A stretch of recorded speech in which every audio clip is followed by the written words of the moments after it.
Welcome, traveler. Before we begin, take a moment to get comfortable.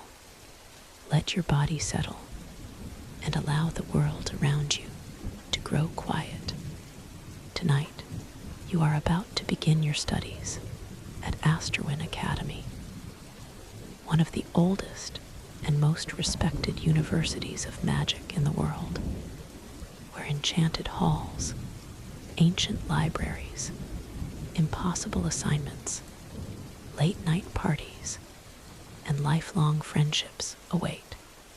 So relax, close your eyes, and let the rain carry you through the academy gates. Your first year begins now. The first thing you learn about Asterwyn Academy is that no painting can properly prepare you for the size of it. You have seen illustrations, of course. Everyone has. Asterwyn appears on postcards, history books, recruitment pamphlets, tea tins, commemorative coins, and at least one extremely inaccurate children's puzzle in which the entire university appears to consist of 3 towers and a smiling dragon. The real academy stretches across an entire hillside above the city of Asterwyn. A sprawling collection of towers, courtyards, lecture halls, gardens, observatories, libraries, dormitories, bridges, workshops, greenhouses, laboratories, underground vaults, and architectural decisions made by people who apparently never expected students to need to get anywhere quickly. Your carriage leaves you at the eastern gate on a cool morning near the beginning of autumn. For several seconds, you simply stand there with your luggage. Students stream around you. Some wear traveling cloaks from distant kingdoms. Some arrive carrying trunks that float obediently behind them. Others drag ordinary suitcases over the cobblestones while arguing with enchanted maps. Above everything rise the 4 oldest towers of the university.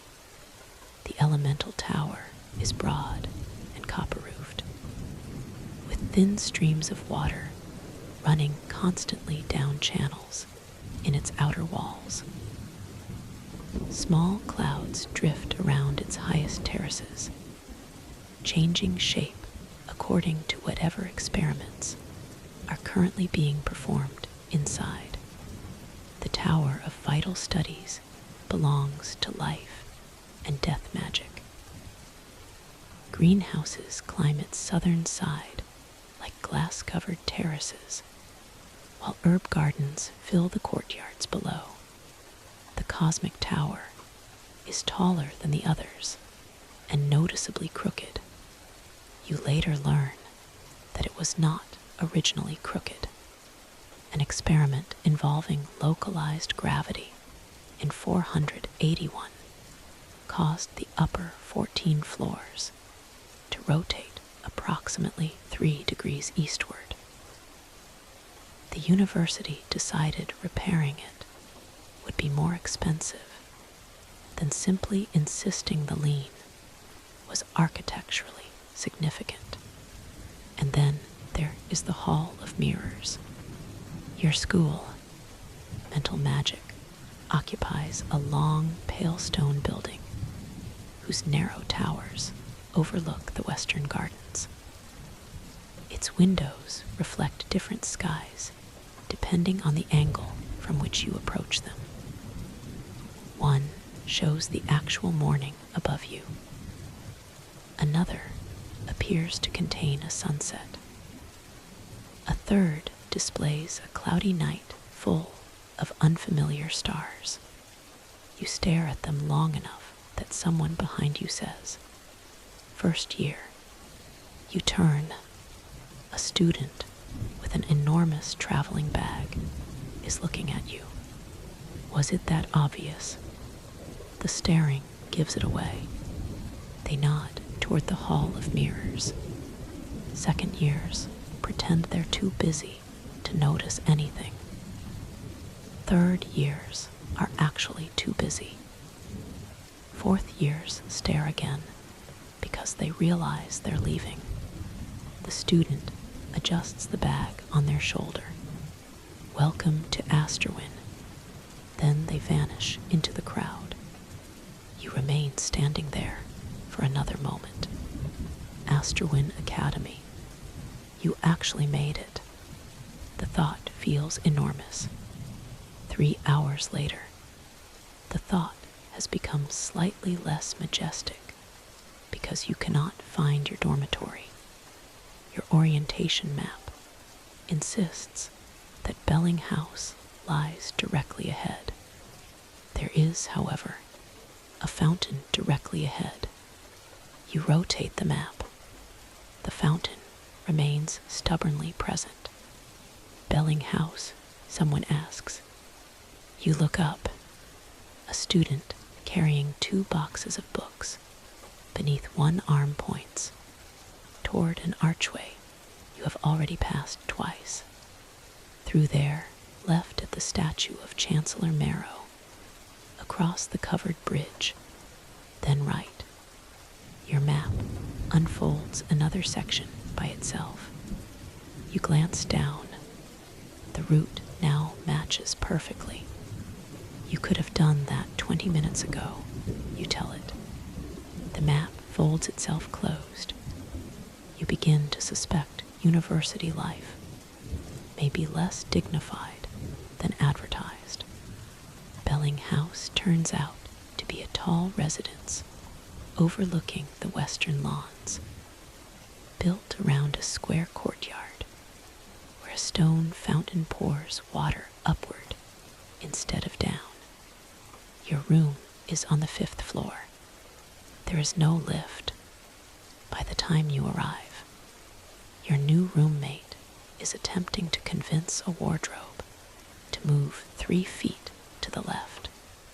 The wardrobe refuses. Come on. The wardrobe creaks. You're not attached to the floor. Another creak. Your furniture. You stand in the doorway. Your roommate looks over. They are tall, dark-haired, slightly out of breath, and wearing an elemental school pin. You must be my roommate. You glance at the wardrobe. Are you winning? Absolutely. The wardrobe has not moved. You introduce yourselves. Their name is Maraven. They are studying elemental magic, specializing. Eventually, they hope in earth and water. Mara comes from a farming village called Thornfield in the southern plains, where rain has become increasingly unpredictable during the last decade. My mother thinks I'm going to become some grand court magician, Mara explains, while helping you drag your trunk inside. I keep telling her I mostly want to learn irrigation. You raise an eyebrow. That seems considerably more useful. Exactly. The wardrobe suddenly moves. Unfortunately, Mara has not touched it. Both of you stare. It slides 3 feet left. Mara looks delighted. I told you. You look more carefully. There is a faint shimmer around the wardrobe. Someone has placed a movement charm beneath it. Probably the previous resident. The wardrobe continues moving. It reaches the wall, then passes through it.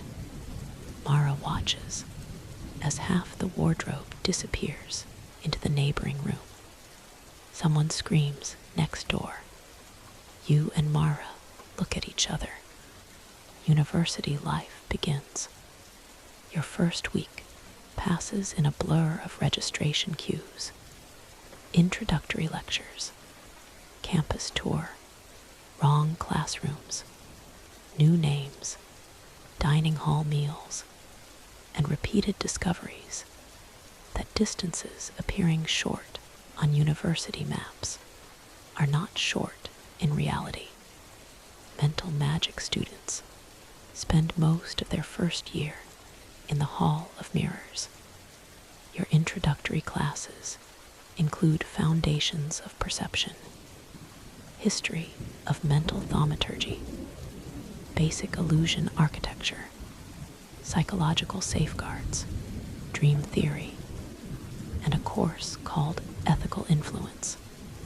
The professor teaching ethical influence is an elderly woman named Professor Vale, whose hair is silver, whose robes are always perfectly pressed, and whose ability to make an entire lecture hall silent merely by removing her spectacles becomes legendary within days. On the first morning, she writes one sentence on the board: "The mind is not a playground." Then she turns around. Half the room suddenly looks guilty. Professor Vale surveys everyone. "Unfortunately," she says, "many of you selected mental magic precisely because you considered the mind a playground." A few students laugh. Professor Vale does not. You will discover that illusions are entertaining. Dreams are fascinating. Memory is powerful. Perception can be manipulated so easily that many of you will frighten yourselves once you understand how fragile certainty can be. She places her spectacles on the desk.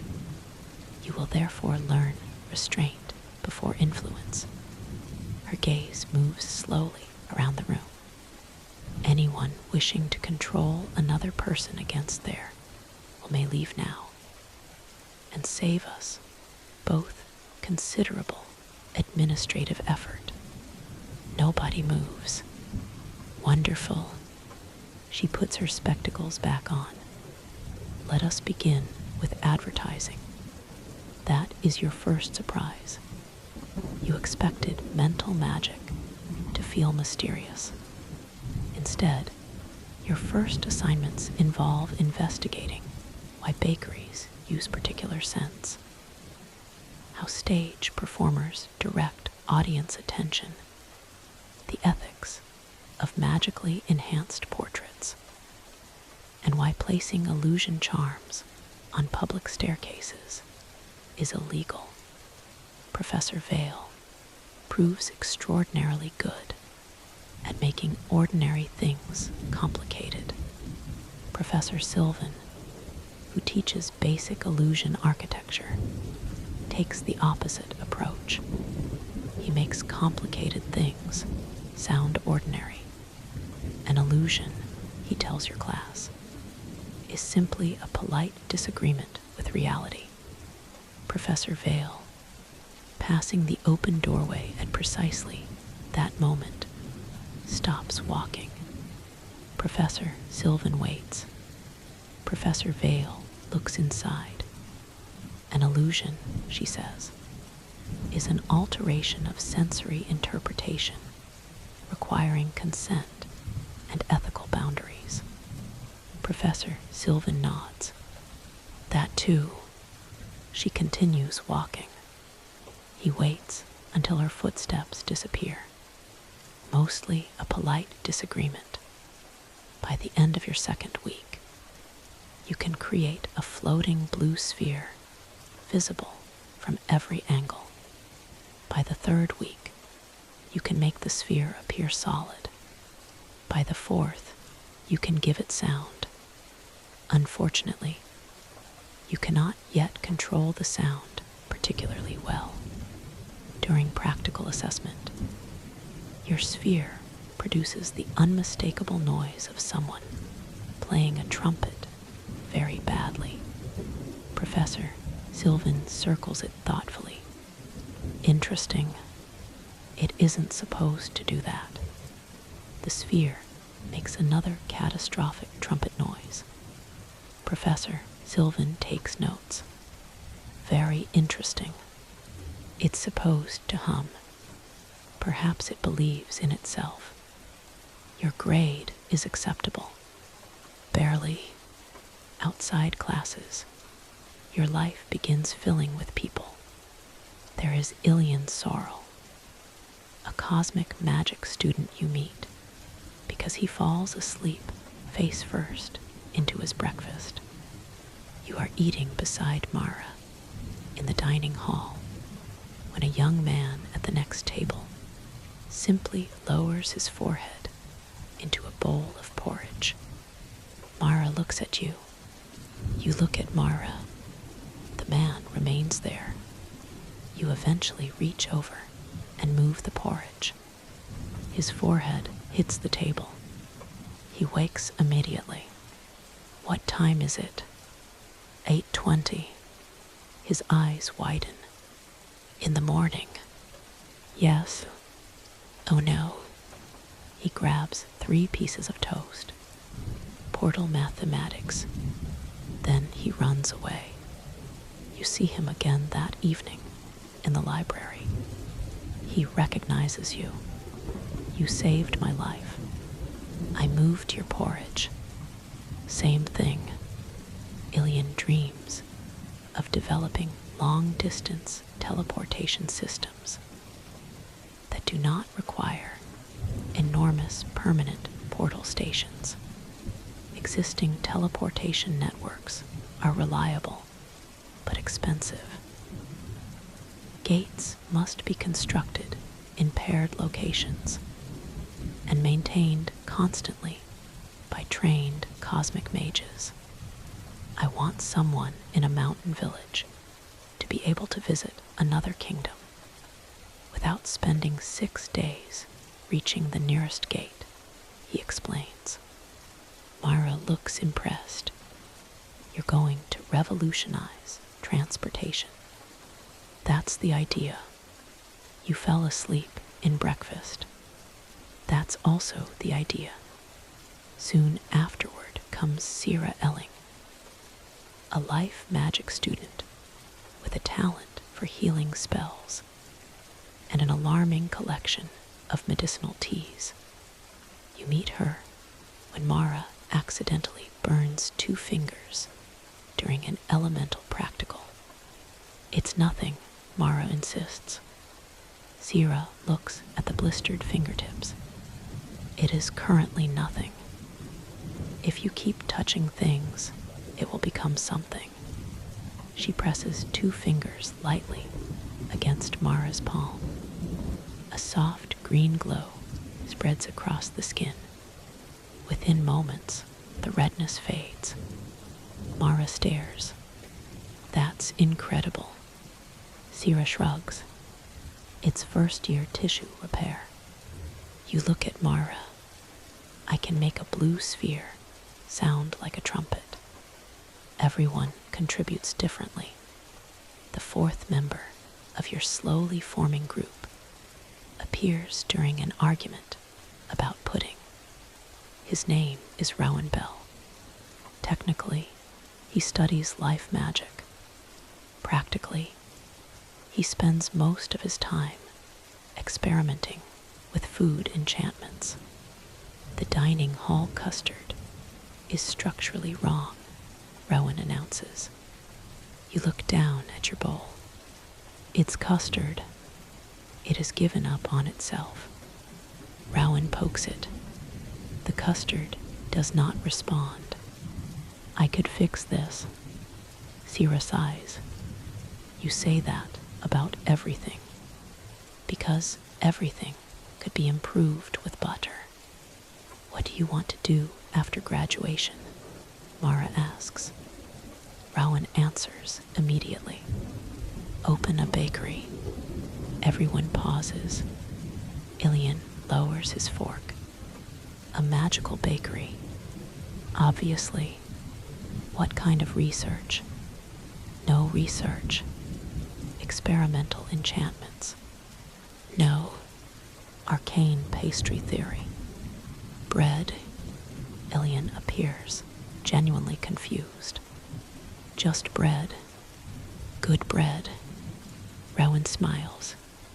Somewhere by the sea, small shop, 12 tables, maybe 13. You like him immediately. By late autumn, the 5 of you have developed routines. Breakfast before lectures, whenever schedules overlap. Wednesday evenings in the library. Friday dinners in the city when someone has enough money. Sunday afternoons spent pretending to study on the western lawn until temperatures make that impossible. You also begin discovering that friendships between magical disciplines inevitably lead to retaliation. The trouble begins with Mara's desk. One evening, while she showers, you create a subtle perception field around it. The desk does not actually move. It merely appears 6 inches farther left. Mara returns. She stops, looks at the desk, looks at you, looks back at the desk. Did you move that? No. She approaches, reaches for the chair. Her hand misses. Silence. Mara turns slowly. You continue reading. I have no idea what you're talking about.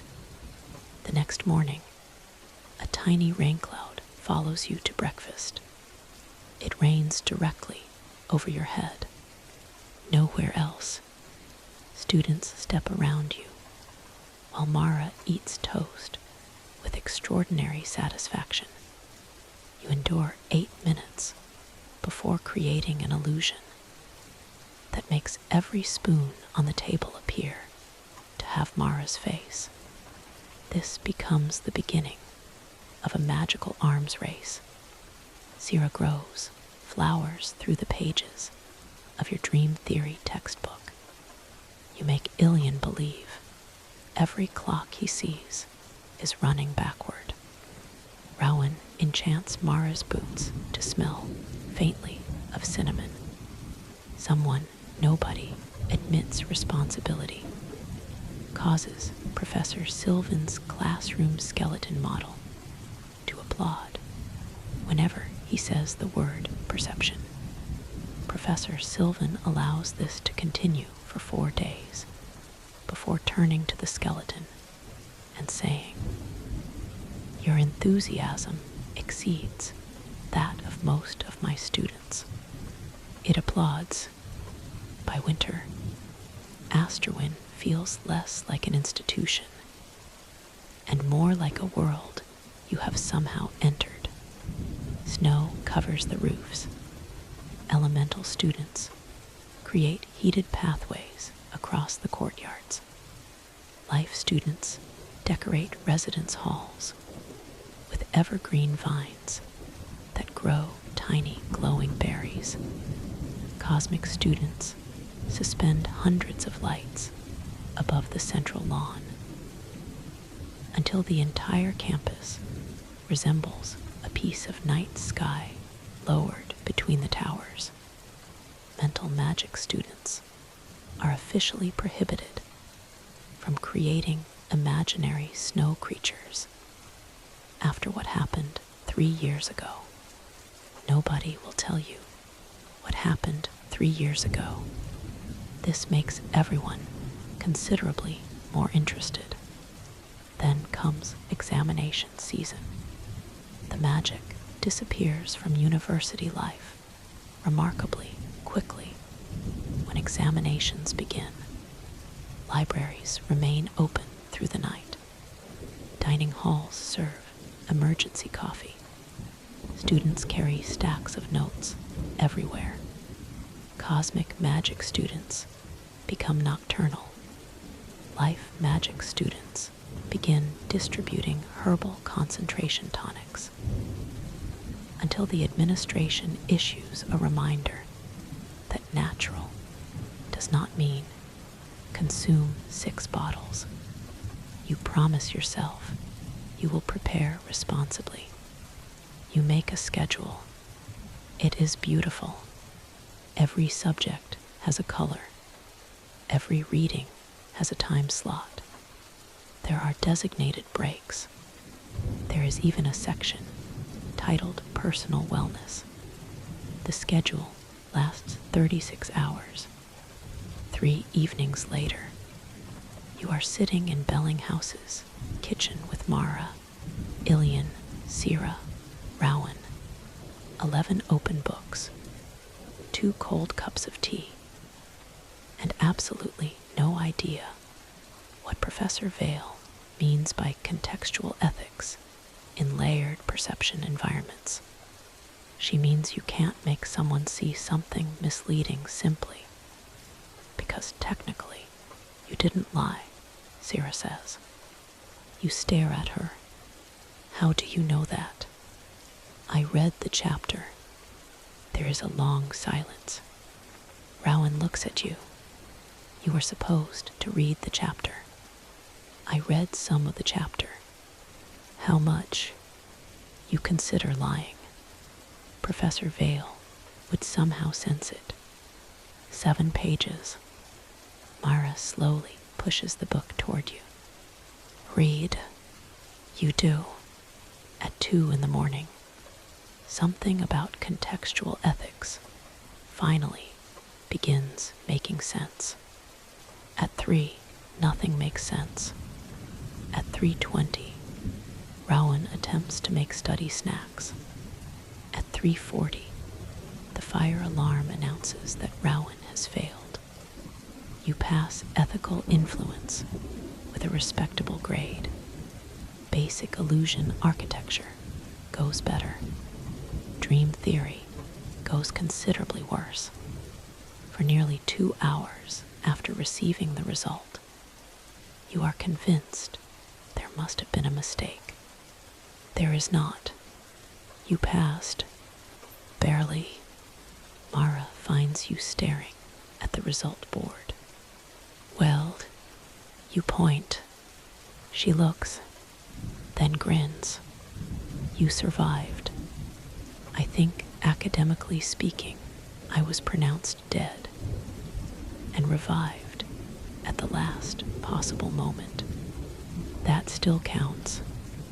The relief is ridiculous. You walk back across campus beneath a cold blue sky feeling, as if gravity has been temporarily reduced. That evening, the 5 of you celebrate in the city. You eat far too much fried bread at a crowded student tavern called the Brass Lantern. Ilian spends 10 minutes explaining why teleporting food directly into the stomach is theoretically possible and practically horrifying. Sira threatens to leave if he continues. Rowan takes notes. You use a simple visual illusion to transform everyone's cheap cider into elaborate drinks served in crystal glasses with tiny floating constellations. Mara lifts hers. To surviving. Sira raises her glass. To next term. Rowan hesitates. That sounds threatening. Fine, Mara says. To eventually graduating. Ilian looks horrified. That sounds worse. You laugh. Outside, snow begins falling. For the first time since arriving, you realize you are not thinking about home. Asterwyn has begun becoming one. Spring term begins with an email. You wake late on a Monday morning because Mara has already left for class. And the enchanted alarm beside your bed has apparently decided that ringing quietly beneath your pillow fulfills its contractual obligations. You sit up. 10:17. Your first lecture begins at 11.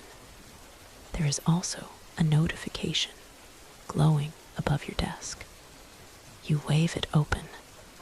University notice. Practical civic magic. I. Assigned GROUPS and community projects. You vaguely remember registering. All first-year students must complete practical civic magic, a university-wide course mixing students from different schools.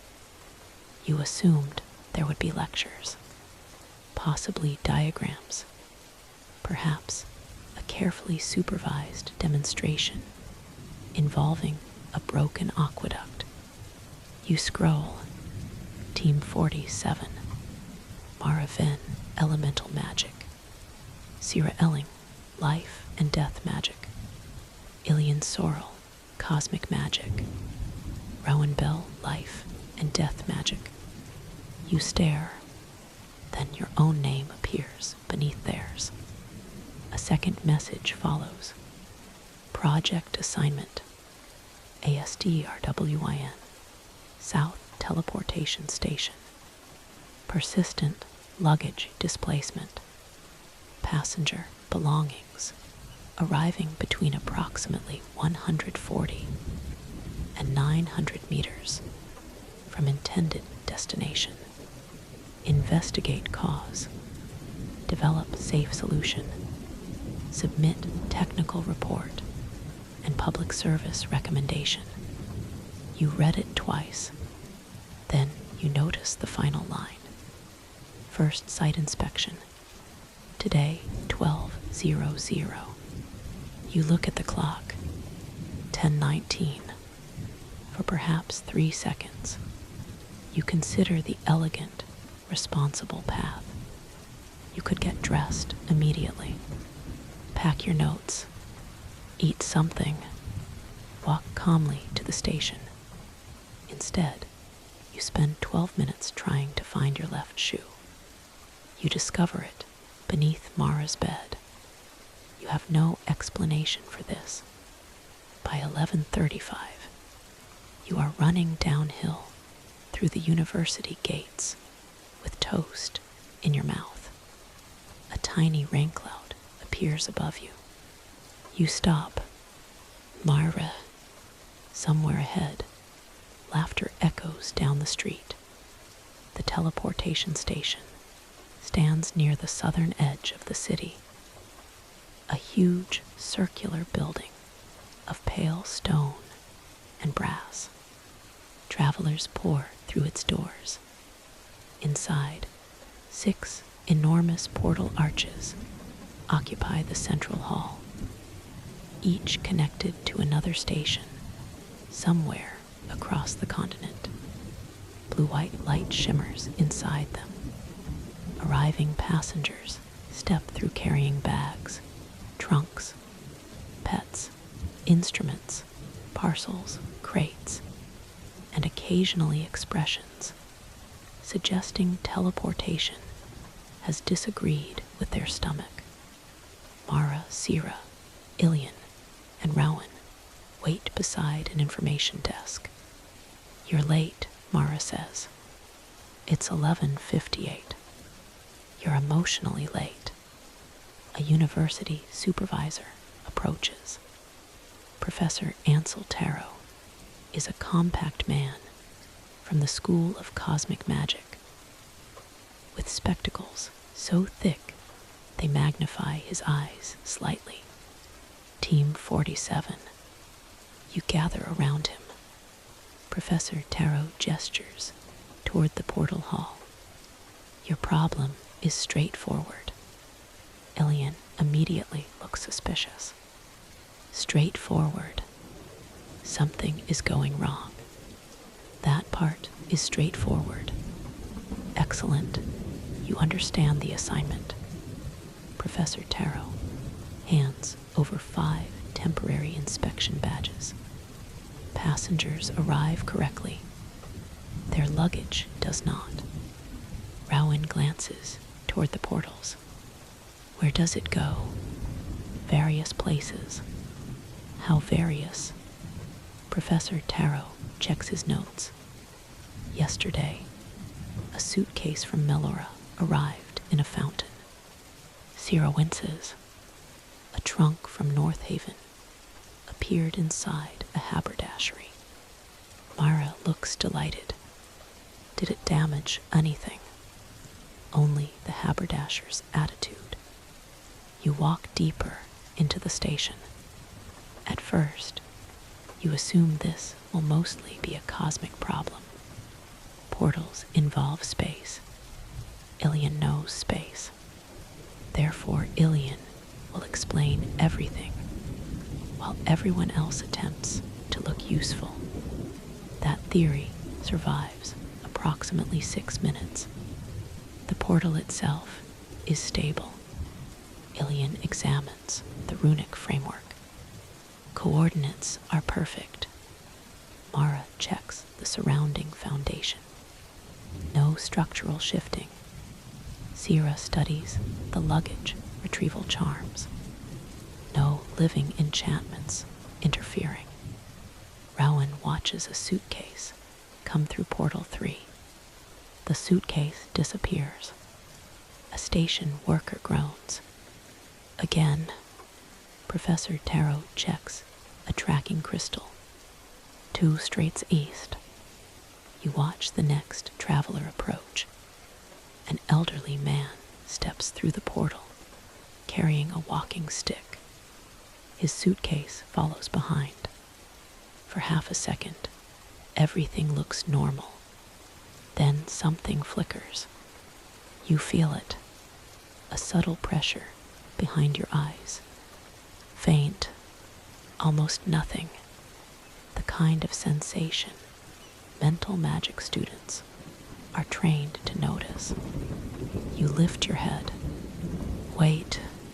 Everyone looks at you. Another passenger comes through. The same pressure appears. Not from the portal, from the station. Something is influencing perception. Ilian frowns. Whose? You look around. Travelers, employees, portals, luggage. Then you notice a brass routing pillar standing between the arrival gates. Lines of enchanted writing travel across its surface. City Center, Western District, University, River Quarter. Each destination is accompanied by a minor guidance charm. Not enough to control anyone, only enough to help newly arrived travelers orient themselves. You approach it. The pressure strengthens. Mental charm. Professor Taro looks surprised.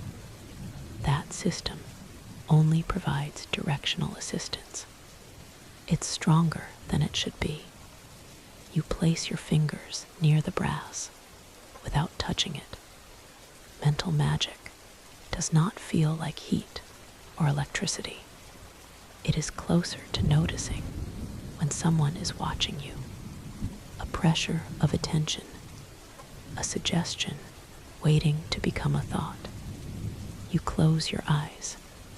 The routing spell reaches toward every arriving mind. Turn west. Exit there. Baggage collection this direction. Simple instructions. Except underneath them is another layer. Old, tangled, repeated thousands upon thousands of times. You open your eyes. I think the guidance system has been patched too many times. Ilian comes closer. How would that move luggage? It doesn't move luggage. You watch another trunk emerge. The routing charm brushes your awareness. For half a second, the luggage appears to be several feet farther right than it actually is. Then the portal's retrieval enchantment responds. Your stomach drops.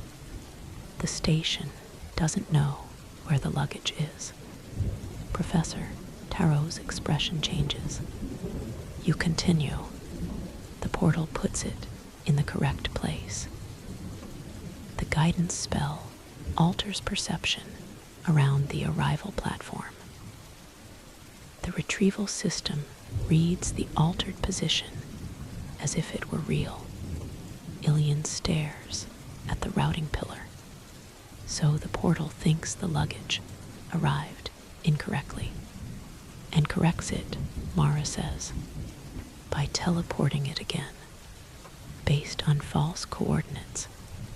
Rowan blinks. So this entire problem exists because two perfectly functional enchantments are politely misunderstanding each other. You look at the brass pillar. Yes, Rowan smiles. I love university. Professor Tarot does not smile, but he does look impressed. Good. He hands you the station maintenance logs. Now fix it. And standing there, beneath the glow of the great portal arches, surrounded by your friends, and the endless movement of ordinary people going somewhere, you feel something unfamiliar. It is not the thrill of performing an illusion. It is not the satisfaction of earning a good mark. For the first time since arriving at Asterwyn, something you learned in a classroom has revealed itself inside the machinery of everyday life.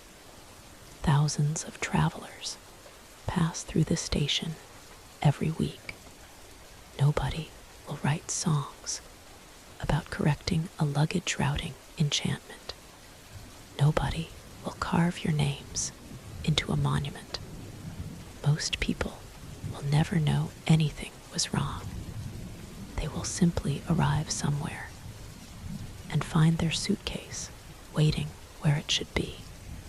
You look at the maintenance logs, then at Ilian. Can you stop the retrieval system from making secondary jumps? Temporarily.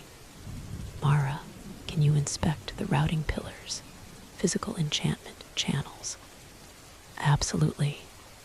Zira, can you check whether anything in the charm affects living perception differently from object perception? She nods. Rowan raises a hand. What do I do? You consider the question. Find out how many different patches have been added to the guidance charm. Tell. You look toward the station administrator, who is standing behind a desk, surrounded by 40 years of paperwork. Rowan follows your gaze. His face falls. You're cruel. You wanted university. You open the first maintenance log. Around you, portals hum. Travelers arrive. Announcements echo beneath the vaulted ceiling. Somewhere outside, a luggage cart rattles along the street toward. Yet another suitcase that has appeared somewhere it absolutely should not be. And for the first time, you are not merely studying magic. You are being asked what to do with it. The maintenance logs are worse than Rowan feared. There are 43 years of them. They occupy 7 shelves behind the station, administrator's desk, bound in thick blue volumes, stamped with dates and department seals. Some contain careful diagrams. Others contain hurried notes written by engineers who clearly believed future generations would understand what they meant by phrases such as minor adjustment to Eastern response array. Future generations do not. Rowan opens one volume. Someone has written temporary fix here. You lean over. The entry is dated 26 years ago. That feels promising. It gets better. Rowan points. Same person came back 8 years later and wrote temporary fix improved. Mara looks up from the floor, where several thin channels of engraved copper disappear beneath the routing pillar. That is how civilization works. Professor Taro, standing nearby, says, "You are all learning more than you realize." The investigation takes most of the afternoon. Ilian shuts down the secondary retrieval enchantment, one portal at a time, while station employees redirect baggage manually. This causes long queues, frustrated travelers, and one memorable argument with a merchant who insists that his collection of enchanted ceramic frogs cannot possibly be carried 40 feet by hand. Sierra discovers that the guidance charm was originally designed only to influence human perception. The problem began 12 years ago when the station upgraded its baggage retrieval system. That system included enchanted locator crystals capable of interpreting spatial information from nearby magical fields. Nobody had considered that those locator crystals might also interpret the old mental magic guidance network. Then came the patches. One patch strengthened directional guidance. Another expanded it toward the newer arrival platforms.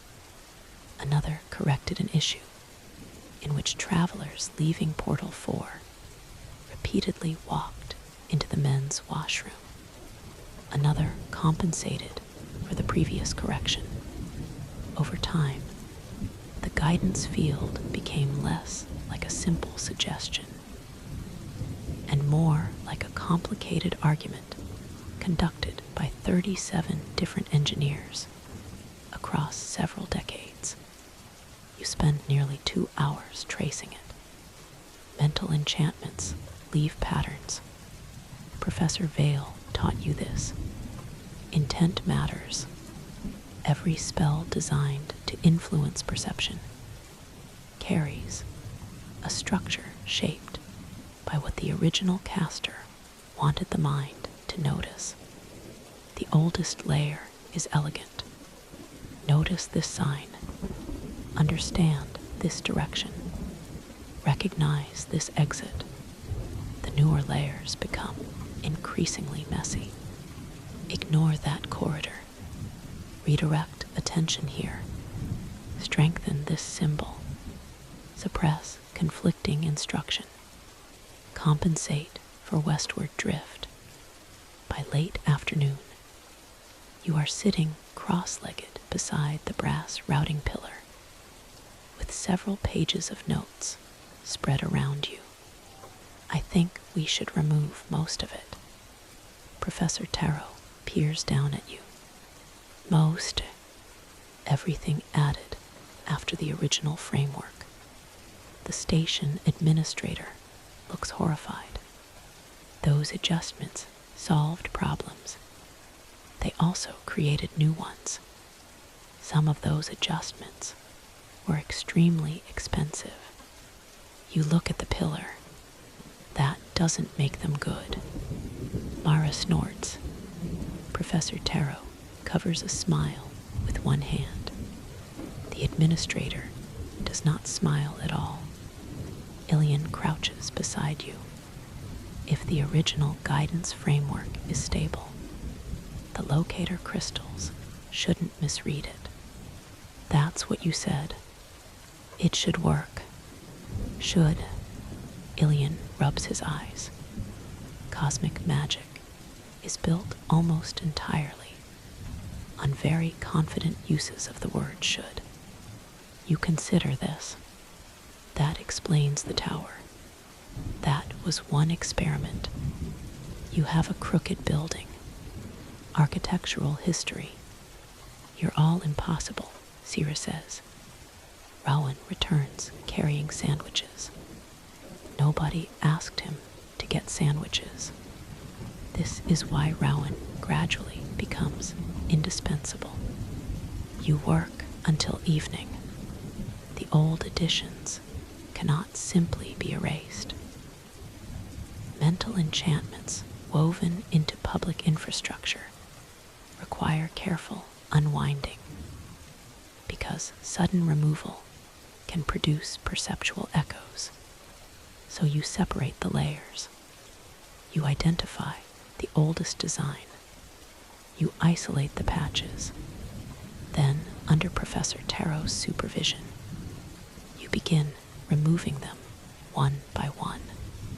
Each time an enchantment releases, the air around the pillar seems to become clearer. You had not realized how much magical noise was present until it begins disappearing. The station feels subtly quieter, not physically quieter. People still speak, portals still hum, announcements still echo from the ceiling, but the invisible pressure against your attention fades. After nearly an hour, only the original directional framework remains. Professor Tarot signals the station technicians. Portal 2 brightens. Everyone moves back. A test trunk sits on the platform. At the paired station in North Haven, Ilian checks the coordinates. Ready. Myra folds her arms. Sira watches the retrieval crystal. Rowan eats the last sandwich. The portal flashes. A brown leather trunk appears. Nothing happens. Everyone stares at it. The trunk remains exactly where it arrived. Rowan chews. Is it supposed to do something? No, Ilian says. Another 5 seconds pass. Professor Tarot looks toward a technician. Run it again. The trunk disappears. A moment later, it reappears through Portal 2. Still correct. Third test. Correct. Fourth. Correct. Then the station administrator sends an empty suitcase through from the university district. It appears on the arrival platform. Correct. You are beginning to feel cautiously pleased when the administrator says, use a live passenger. The first volunteer is a station employee named Bren, who has apparently spent 23 years traveling through portals and has reached the stage where teleportation interests him less than whether he can finish work on time. He steps through. His bag follows. Both arrive correctly. Bren picks up the bag. Can I go home now? Professor Tarot nods. Thank you. Wonderful. Bren leaves. You look at your friends. Mara grins first, then Ilian. Sira exhales. Rowan raises the remains of his sandwich, as though making a toast. Professor Tarot writes something on his clipboard. Good work. Coming from him, the 2 words feel unexpectedly satisfying. You leave the station after sunset. The 5 of you walk uphill toward Asterwyn through narrow city streets, shining after an evening rain. Nobody is energetic enough to celebrate properly. Your legs ache. Ilian has ink on his face. Mara's sleeves are dusty from crawling beneath the routing pillar.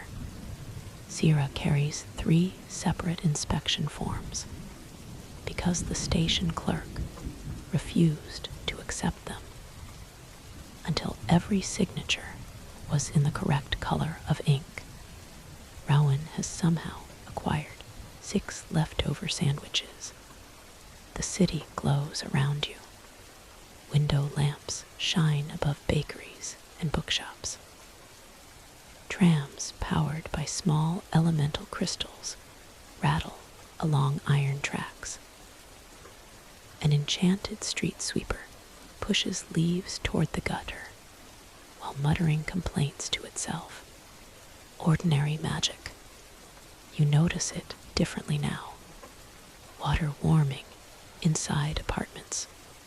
Street lamps brightening as the sky darkens. Delivery carts following route charms.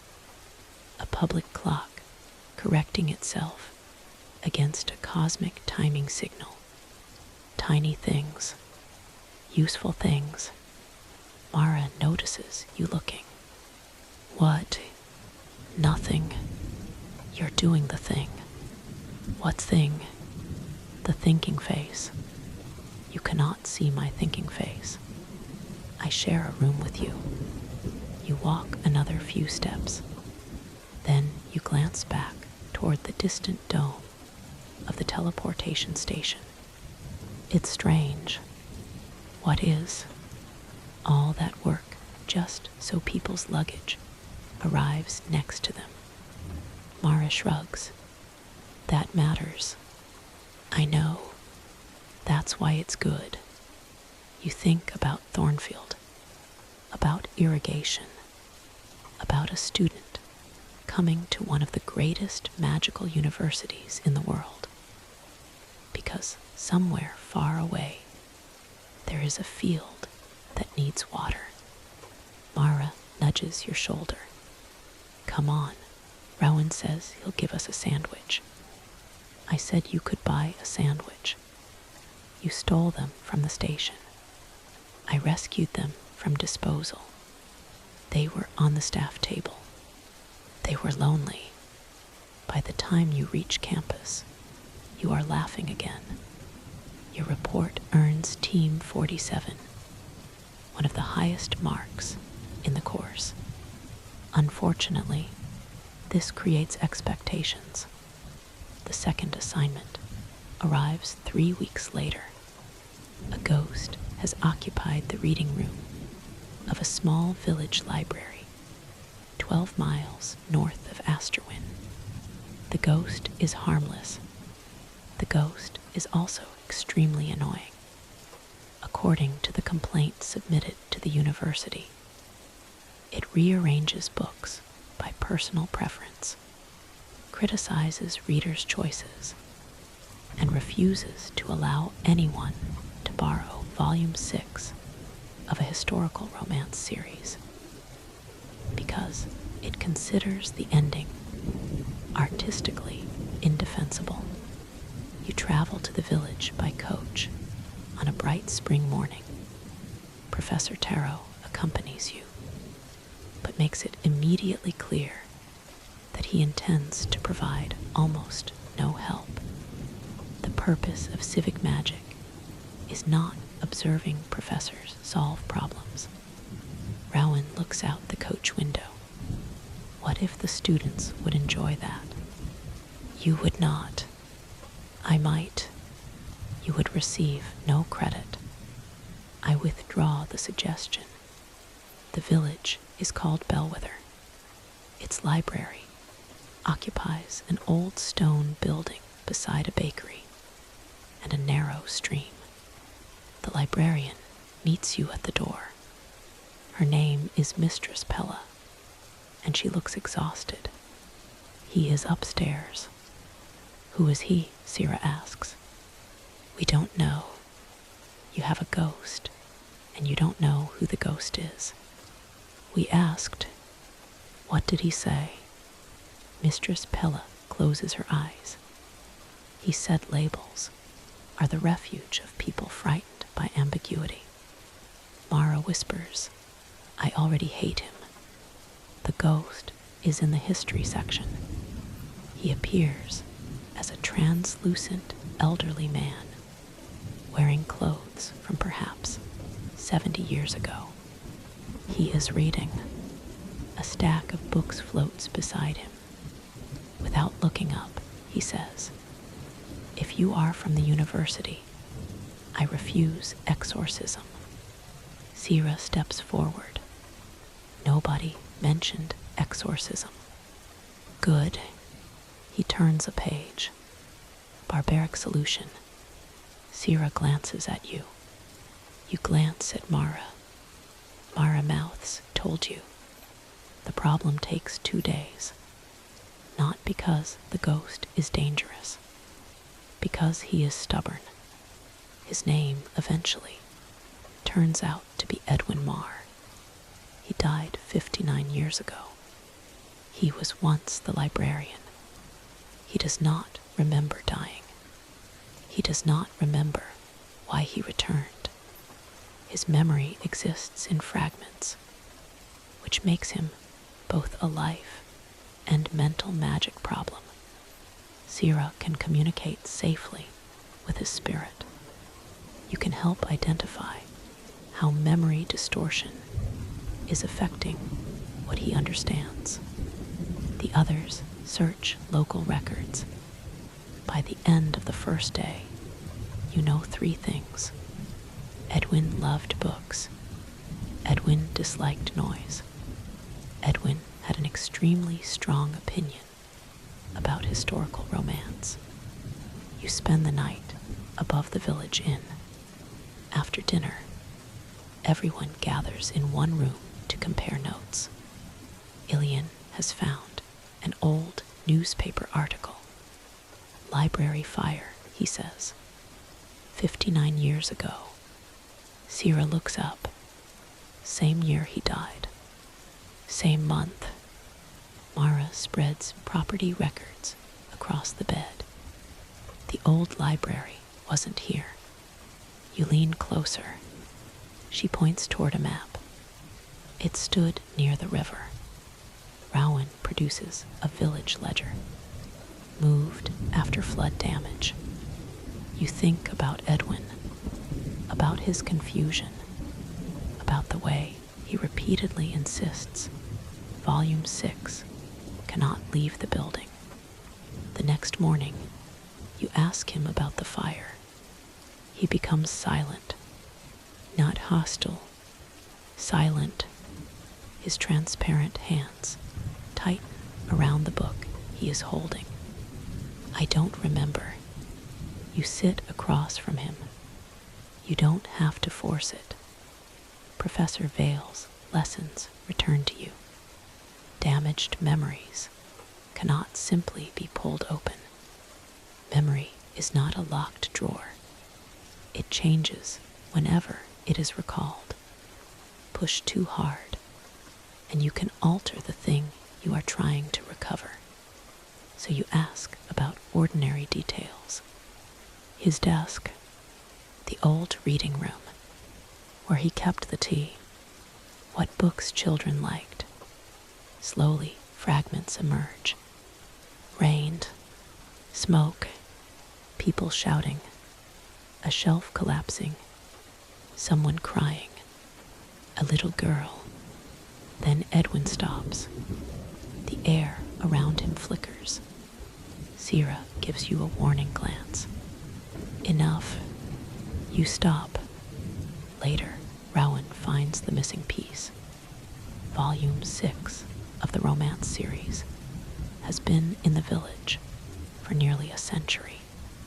Inside the old borrowing ledger is a name. Elena Pella, Mistress Pella's grandmother, age 9 at the time of the fire. You bring the librarian upstairs. She listens quietly. Then she looks at the ghost. My grandmother used to talk about you. Edwin freezes. Mistress Pella smiles. She said you saved her life. The memory returns gently. not because you force it, because something true gives it somewhere to land. Edwin remembers smoke filling the old library. He remembers finding Alina beneath a table. He remembers carrying her outside, then going back. Someone else was still inside. He never came out again. Volume 6 had been Alina's book. She had been crying because she thought she would be punished for losing it. So Edwin promised he would keep it safe. For 59 years, he did. The room becomes very quiet. Even Mara has nothing to say. Mistress Pella wipes her eyes. My grandmother died 12 years ago. Edwin looks toward the window. Though she had 4 children, he listens. 11 grandchildren. He looks surprised. 23 great-grandchildren. 23. She was very enthusiastic about family. A laugh escapes him. It is a strange sound from a ghost. Light passes through him. Mistress Pella walks to the shelf and takes down volume 6. You can let people borrow it now. Edwin looks scandalized. The ending remains terrible. So she said.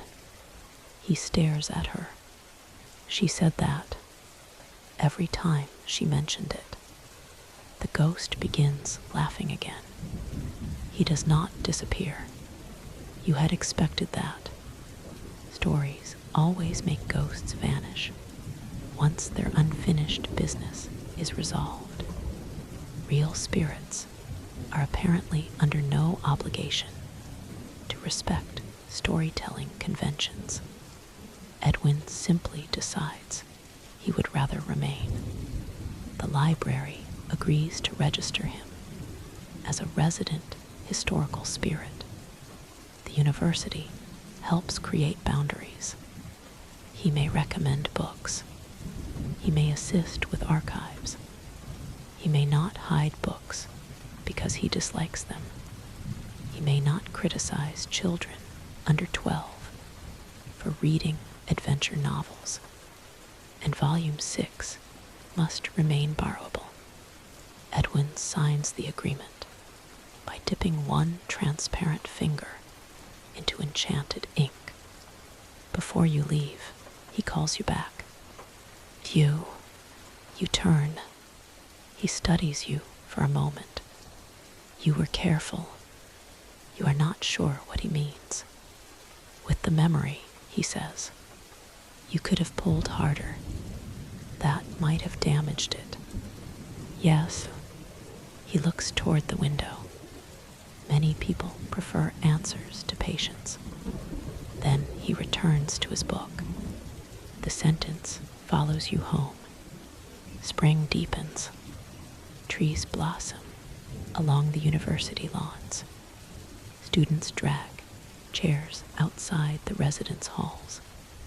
Professors begin conducting lectures in courtyards until everyone discovers that studying beneath trees mostly results in staring at trees. Asterwyn hosts the festival of small magics near the end of term. It is one of the university's oldest traditions. The festival does not celebrate powerful spells. In fact, large-scale magic is prohibited. Students compete to create the most charming, useless enchantments imaginable. One person produces a spoon that applauds soup. Someone from cosmic magic creates a portal exactly 1 inch long. A life student grows a rose that politely compliments anyone who smells it. An elemental student makes a tiny volcano capable of warming 1 cup of tea. You create a row of illusory ducks that follow anyone carrying bread. The ducks become unexpectedly popular. Professor Vale walks past. 6 imaginary ducks begin following her. You consider dispelling them. She stops, looks down. The ducks look up. Professor Vale continues walking. The ducks follow. She does not remove them. This becomes one of the most shocking events of first year. That night, music fills the courtyards. Lanterns float between the towers. Someone has enchanted the fountain outside Bellinghouse to produce different flavors of lemonade. You strongly suspect this violates several sanitation regulations. Nobody asks. A party spreads across 3 floors of the residence. You disguise a bottle of extremely cheap sparkling wine as a crystal decanter containing something apparently aged beneath moonlight for 80 years. Ilian drinks it. This tastes exactly like the cheap sparkling wine.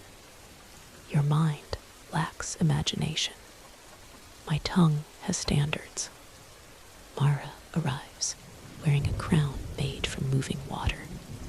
Sira has flowers braided magically through her hair.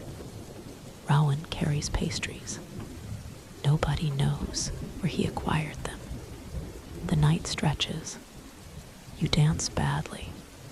You talk too loudly. You perform minor illusions for people from other dormitories.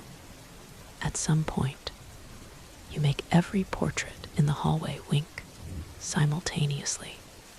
At some later point, someone from elemental magic turns the entire ceiling into a thunderstorm. Around 2 in the morning, the 5 of you escape outside. Campus has quieted. Music still drifts through open windows behind you. Softer now. You walk across the lawn toward the central courtyard, carrying stolen blankets and whatever food Rowan managed to save from the party. Floating lanterns remain overhead. Hundreds of them. They drift slowly between the towers, like warm stars. You sit beneath an old oak. Ilian lies flat on the grass. I have an exam Tuesday. Mara looks down at him. Then why are you here? Because Tuesday is not tonight. Sira says, that philosophy is why you almost failed portal mathematics. I passed by 2 marks. A pass is a pass. Rowan hands you something wrapped in paper. It is a small honey pastry. He has been testing recipes. Too sweet, he asks. You try it. Yes. Good too sweet or bad too sweet. There is no such thing as good too sweet, Sira says. Rowan looks personally wounded. The conversation drifts. Exams, professors, summer, home. Then Mara asks the question everyone seems increasingly fond of asking. What do you think you'll actually do after this? You look at her. After tonight, after Asterwyn, Ilian raises one hand toward the stars. Teleportation. We know. Long distance. We know. Portable. Yes, Ilian. Just making sure. Mara wants to return to Thornfield. Sira wants a hospital residency. Rowan wants his bakery. Then everyone looks at you. The answer does not come. Mental magic spreads in too many directions. You could work with memories, dreams, security, diplomacy. education, entertainment, healing, research. A year ago, each possibility sounded impressive. Now, impressive seems less useful as a measure. You think about the teleportation station, a suitcase arriving correctly. You think about Edwin, a memory handled carefully. You think about Professor Vale. Writing the mind is not a playground. I don't know. Nobody laughs. Nobody tells you that you should. Myra simply nods. Good. You look at her. Good. I was starting to think everyone, except me, had secretly received instructions. Sierra laughs softly. Ilian sits up. I have instructions. You have a theory. A very good theory. You fell asleep in porridge. That happened once. Twice, Rowan says. Everyone turns. You saw the second time. I moved the bowl. For several minutes. Nobody says anything important. You eat pastries. You watch lanterns drift. Somewhere across campus, a clock strikes 3. You are tired. Exams are coming. There are assignments unfinished. You have absolutely no idea what you want your life to become. And strangely, beneath the old tree, with 4 people who are beginning to know you better than anyone at the academy, that uncertainty does not feel quite so frightening. First year ends 3 weeks later. You survive your exams. Not elegantly. Applied perception goes well. Ethical influence goes better than expected. Dream theory attempts to kill you again. On the final morning, students carry trunks down the residence stairs.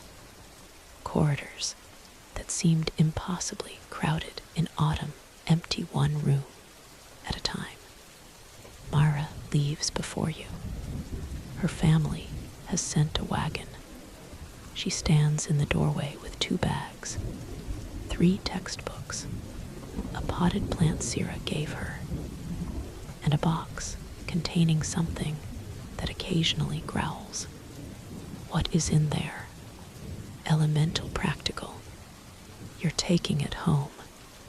I'm supposed to observe it. The box growls again. You're taking that onto a wagon. Mara looks down. Yes. Wonderful. She hugs you quickly. Don't become productive over summer. I was planning to completely reinvent myself. Don't. I might start assignments early next year. Now you're being ridiculous. Then she is gone. One by one, everyone leaves. You eventually carry your own trunk through the eastern gate. Before boarding your carriage, you look back. The towers rise above the hill. The hall of mirrors reflects a bright summer sky. You remember standing here months earlier, staring upward with no idea where anything was. Now you know which staircase in the library creaks, which dining hall table gets the best afternoon sunlight, which corridor Professor Vale uses when she wants to avoid students, which roof has the best view of the city, which vending charm occasionally gives 2 chocolate bars instead of 1. You know where your friends will be waiting when you return. That changes the size of the place somehow. The carriage carries you away. Summer passes. Then autumn returns. Your second arrival at Asterwyn is entirely different from the first. You do not stare at the gates. You do not need the map. You know exactly where Belling House is. You walk through the courtyard carrying your luggage with the casual confidence of someone who believes. For approximately 15 minutes, that second year will be much easier. Mara arrives that afternoon. Ilian appears after dinner. Zira returns with an entire case of medicinal tea. Rowan brings 3 loaves of experimental bread. The 5 of you gather in the Belling House kitchen as though no time has passed. Everyone looks slightly different. Everyone sounds exactly the same. You make plans. This year you will be organized. Mara will attend every lecture.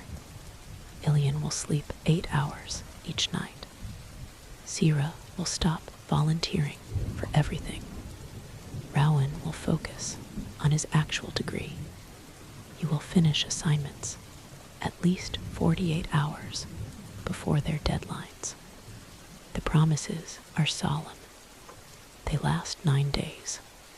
Second year mental magic is harder. Much harder. Introductory illusions. We're about creating believable sensory information. Now you begin learning how minds interpret that information. Professor Vale teaches resistance and influence. Professor Sylvan teaches advanced illusory systems. A new professor, Dr. Ilian Rook, teaches memory structure. Dr. Rook is younger than most senior faculty, perpetually untidy, and famous for forgetting where he has placed his own lecture notes. Despite being one of the foremost memory specialists in the kingdom, on your first day, he enters the lecture hall carrying no books. He reaches the podium, looks down, checks his pockets, looks behind him, then sighs. Right. Someone raises a hand. Did you forget your notes? No. Dr. Rook considers. Possibly. The room laughs. He smiles. Excellent lesson 1. He taps his temple. Memory is unreliable. His course becomes the most difficult class you have taken. It also becomes your favorite. You learn that memories are not stored like books on shelves. They are networks, associations, sensory fragments tied to emotion, language, expectation, repetition, and identity. Alter one piece carelessly, and the entire memory may shift. Healing damaged memories requires less power than precision. You are not repairing a vase, Dr. Rook tells the class. You are helping someone find the pieces of something that belongs to them. One afternoon, he asks everyone to reconstruct a magically scrambled memory contained inside a training crystal. The exercise seems simple. A woman walked through a marketplace. She purchased apples. She spoke to a friend. She heard bells. Except the fragments are mixed. The apples appear before she reaches the market. The friend has no face. The bells come from a memory, recorded 10 years later. You spend nearly an hour separating them. Then something clicks. Not magically, mentally. You notice which sensory details belong together. The smell of rain, wet pavement, red apples, the sound of carriage wheels, the friend's green coat. You rebuild the sequence.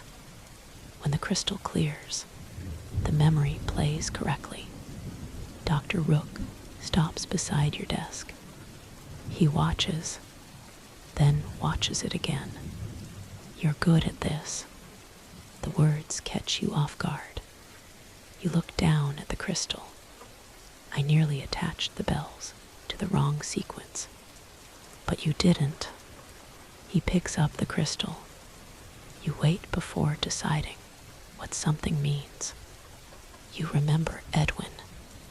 Many people prefer answers to patience. Dr. Rook places the crystal back on your desk. That is useful. Then he moves on. It is a small moment. A professor making one comment during an ordinary afternoon. You do not realize yet how often you will remember it. The semester becomes crowded. Classes, assignments, parties, study sessions, practical civic magic continues.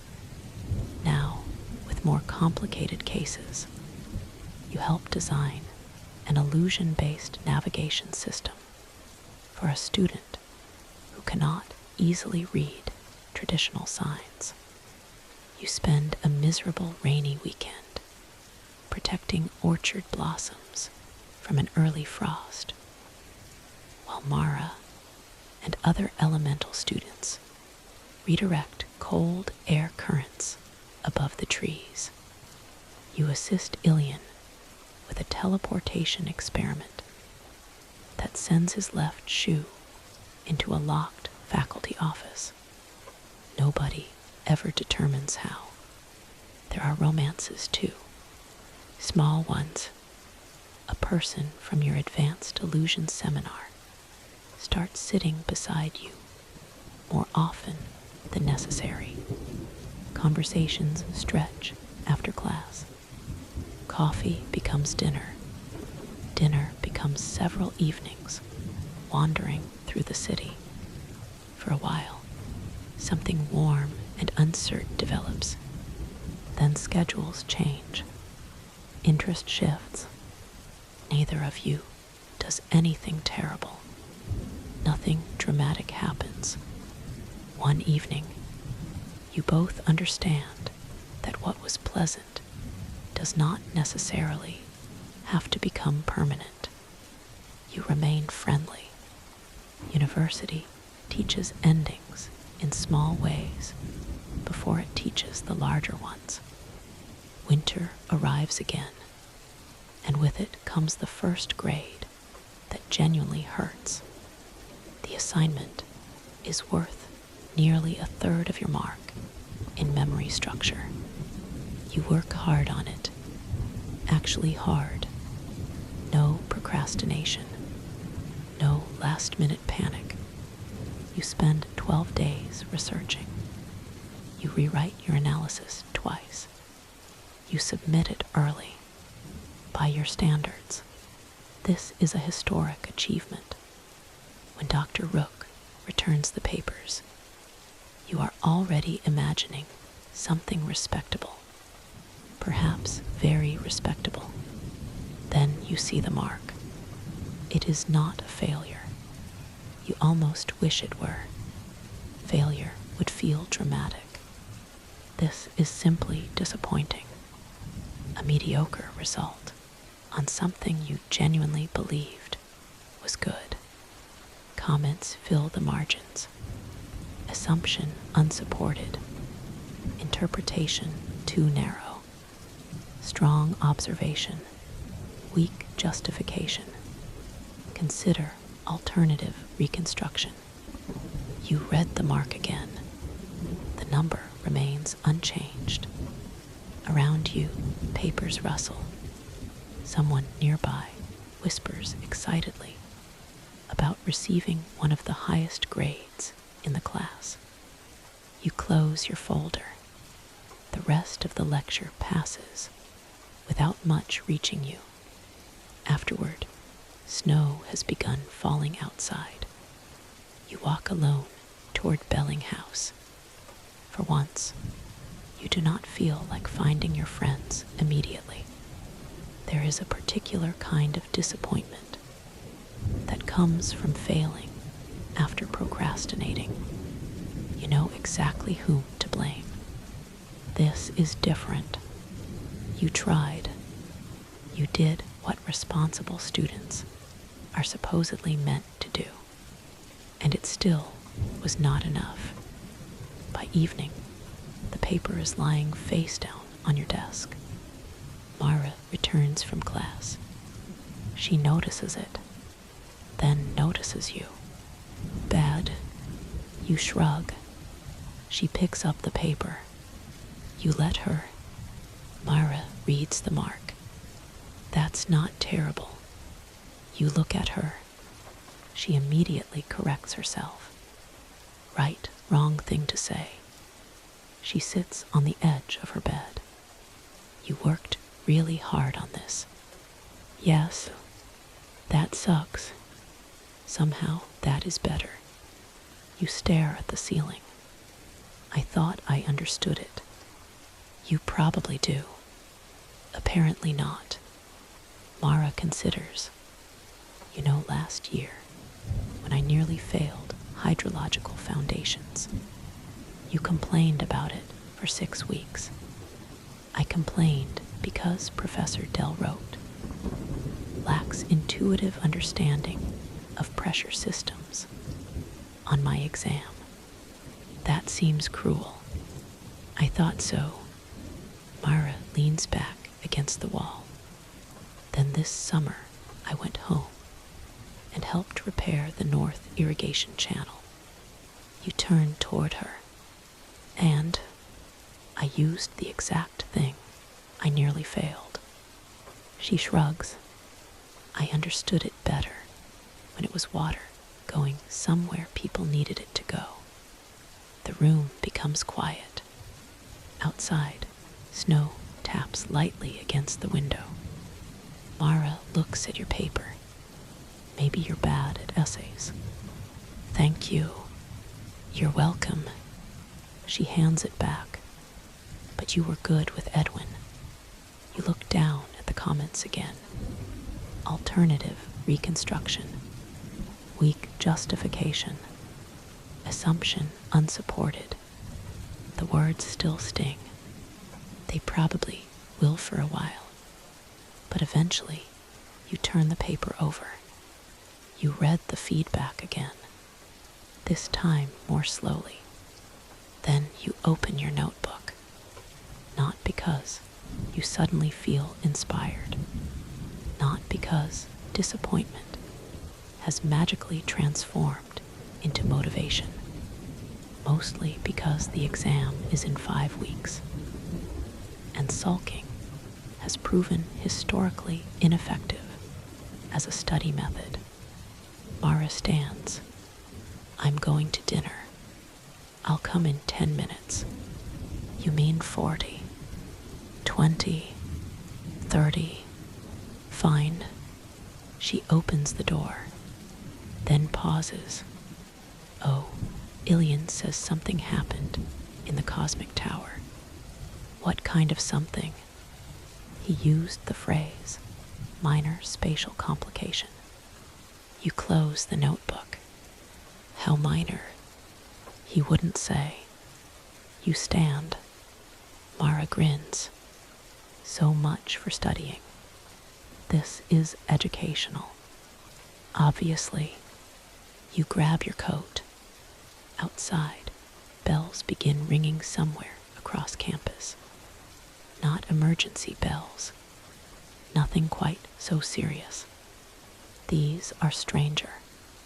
3 slow chimes from the direction of the cosmic tower, followed by a pause, then a 4th. Students on the snowy paths begin looking upward. The crooked tower rises against the dark winter sky. Lights glow in its windows. Then, very slowly, the entire upper half of the building disappears. You stop walking. Mara stops beside you. For several seconds, Only the lower floors remain. Students gather across the courtyard. Someone screams. Someone else cheers. Professor Taro runs past at a speed you did not know he possessed. Then the missing portion of the cosmic tower reappears. Slightly farther left, silence spreads across the lawn. Mara looks at you. You look at Mara. High above, one window opens. Ilian leans out. Even from the ground, you recognize him. He waves, and somewhere within the school of cosmic magic, a professor begins shouting. The shouting continues for quite some time. It carries surprisingly well across the snow. You and Mara stand among several hundred students, staring up at the cosmic tower, while the upper floors remain visibly misplaced by perhaps 12 feet. Ilian is still leaning from the window. Someone inside pulls him backward. The window slams shut. Myra folds her arms. Minor spatial complication. That does seem to be the technical term. More faculty members rush across the courtyard. Professor Taro disappears through the tower entrance. 3 cosmic students emerge from a side door, carrying a smoking brass apparatus between them. One notices the crowd. There is nothing to worry about. The apparatus makes a noise like a kettle being thrown down a staircase. The students hurry away. You look at Mara. Very reassuring. A university announcement appears above the courtyard 10 minutes later. Please be advised, the cosmic tower is currently experiencing a temporary architectural disagreement. There is no danger to students outside the marked perimeter. All evening cosmic magic lectures are canceled. Students are reminded that attempting to enter the affected area for entertainment purposes will result in disciplinary action. A cheer rises from the cosmic students. You and Mara continue toward dinner. By the time you reach the dining hall, rumors have already become extraordinary. Someone claims half the tower has been transported into the future. Someone else says an entire classroom is currently upside down. A first-year student insists a professor has been duplicated. Rowan is waiting at your usual table with Sira. The tower moved, he says before you even sit. We noticed. Do we know why? Mara points toward the far side of the dining hall. Ilian is entering. His hair is standing almost vertically. There is frost on one shoulder. Everyone at the table turns.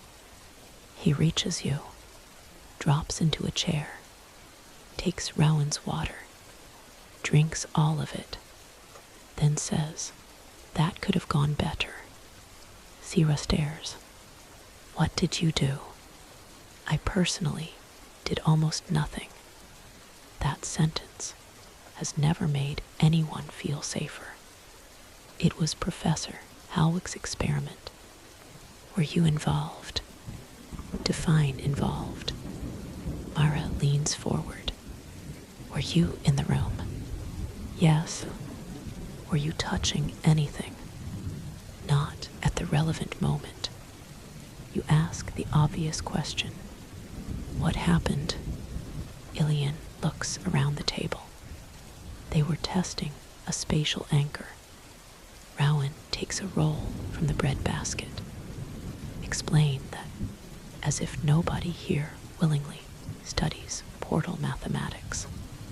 A normal teleportation gate moves something from one fixed location to another.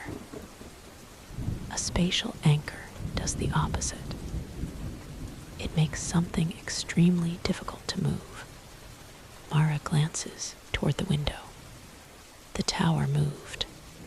Yes, so your anchor was excellent. It worked backward. Sierra closes her eyes. How?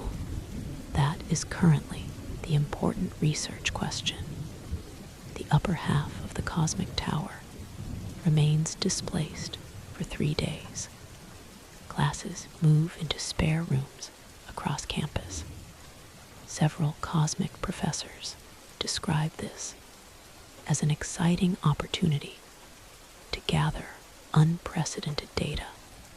The university administration describes it differently. Nobody is permitted near the affected floors except specialists. Naturally, this means nearly every student tries to get near the affected floors. You do not, mostly because Professor Vale assigns a 14-page analysis of coercive dream practices at exactly the same time. By Saturday, the tower has been returned to its proper position. Mostly, there is now a narrow gap between 2 staircases on the 9th floor. The School of Cosmic Magic puts up a sign. Mind the spatial discontinuity. Ilian considers the entire event one of the best weeks of his academic life. Professor Halwick receives a formal warning. The university publishes a statement praising the successful containment of an unexpected research outcome, and life returns to normal, or at least to Asterwyn's version of it. Second year settles into its rhythm. You become better at memory work. Not suddenly. There is no single morning when everything becomes easy. Instead, small things begin happening. You notice inconsistencies faster. You learn when uncertainty is useful. You stop trying to force every scrambled sequence into a neat answer. Dr. Rook begins giving you more complicated training crystals. Some contain contradictory eyewitness accounts. Others contain memories affected by illness, fear, dreams, or magical interference. The most difficult exercise arrives shortly before spring. A training memory shows a child standing in a garden. There is a red door, a woman calling from somewhere beyond a hedge, a silver dog running through wet grass. The assignment is to identify which part has been altered. Most of the class chooses the dog. Silver animals are common symbols in dream contamination. You nearly choose it too. Then you notice something else. The child never looks at the red door. Not once, despite standing beside it. Attention should catch on color, especially in a childhood memory. You test the sequence. The door has been inserted. The dog is real. Dr. Rook reveals the answer at the end. Only 7 students find it. He walks past your desk and taps one finger beside your notes. Patience. You remember. That evening, the 5 of you meet in the library. Mara has an elemental engineering exam. Sierra is studying anatomy. Ilian has filled 3 sheets of paper with equations that may or may not involve teleporting something without building a permanent gate. is supposed to be reviewing medicinal botany, but has instead drawn sketches of a bakery interior in the margin. You look at them.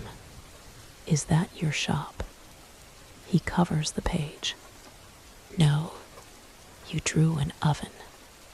Many academic diagrams contain ovens. Sierra reaches across and steals the paper. Sea view windows. Rowan tries to take it back. Give me that. 12 tables. 13 if the space allows. Myra looks over. You've thought about this a lot. No, you labeled the flower storage. Rowan takes the paper.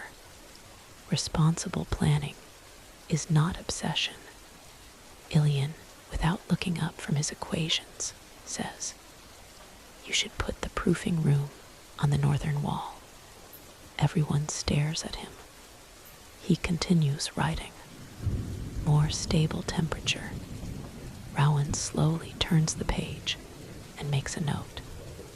University life begins to feel strangely permanent. That is the trick of the middle years. First year feels temporary because everything is new. Final year has graduation waiting visibly at the end. But somewhere in between, there is a period when it becomes difficult to imagine existing anywhere else. The seasons repeat. Autumn leaves fill the courtyards. Winter snow collects on the towers. Spring returns students to the lawns. You develop favorite professors and least favorite professors. Favorite seats in lecture halls. Preferred library floors. Specific staircases used only when late. You know which dining hall meals are worth arriving early for and which are best avoided entirely.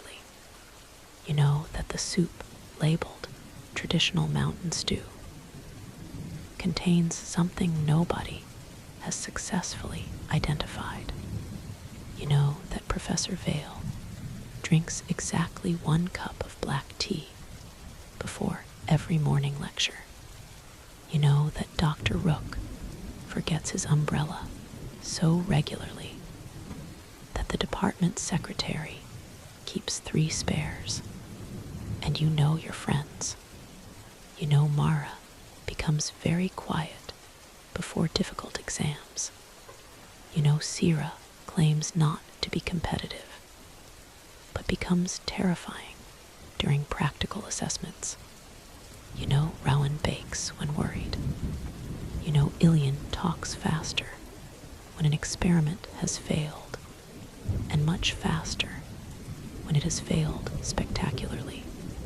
They know things about you too, enough that deception becomes increasingly difficult. One Friday afternoon, you leave advanced illusory systems, feeling unusually pleased with yourself. Professor Sylvan has assigned a campus exercise. Each student must create a convincing illusion in a public place without inconveniencing, frightening, misleading, or coercing anyone. The assignment sounds easy until Professor Sylvan adds the final requirement. The illusion must cause at least 10 strangers to voluntarily interact with it. Delight, he says, is harder than deception. You spend 2 days considering possibilities. A false doorway would be misleading. Illusory animals might frighten someone. A magical performance could simply become noise. Eventually, you return to the western lawn. There is an old stone bench beneath a chestnut tree. Students pass it constantly. You sit nearby and build the illusion slowly. First, one small paper bird. It appears on the bench. Not a real bird, obviously paper, folded from imaginary blue parchment. Then another, then another. Each moves when someone sits nearby. A student approaches. The birds tilt their heads. The student stops. One hops closer. The student smiles, then extends a finger. The bird steps onto it. Nothing compels the interaction. Nothing disguises what the birds are. They exist simply because someone may enjoy them. Within 20 minutes, people are gathered around the bench. Students hold out hands. Paper birds perch on shoulders. Someone laughs when 3 sit on their hat. A child visiting campus with their parents spends nearly 10 minutes trying to convince one to fly through a hoop made from their arms. You maintain the illusion from beneath another tree. Professor Sylvan eventually appears. You see him before he sees you. He watches the bench. A paper bird lands on his sleeve. He studies it, then looks across the lawn, finds you. You prepare for critique. He simply bows. Your grade is excellent. For the rest of the week, students ask when the birds will return. You recreate them twice, not for credit. That matters somehow.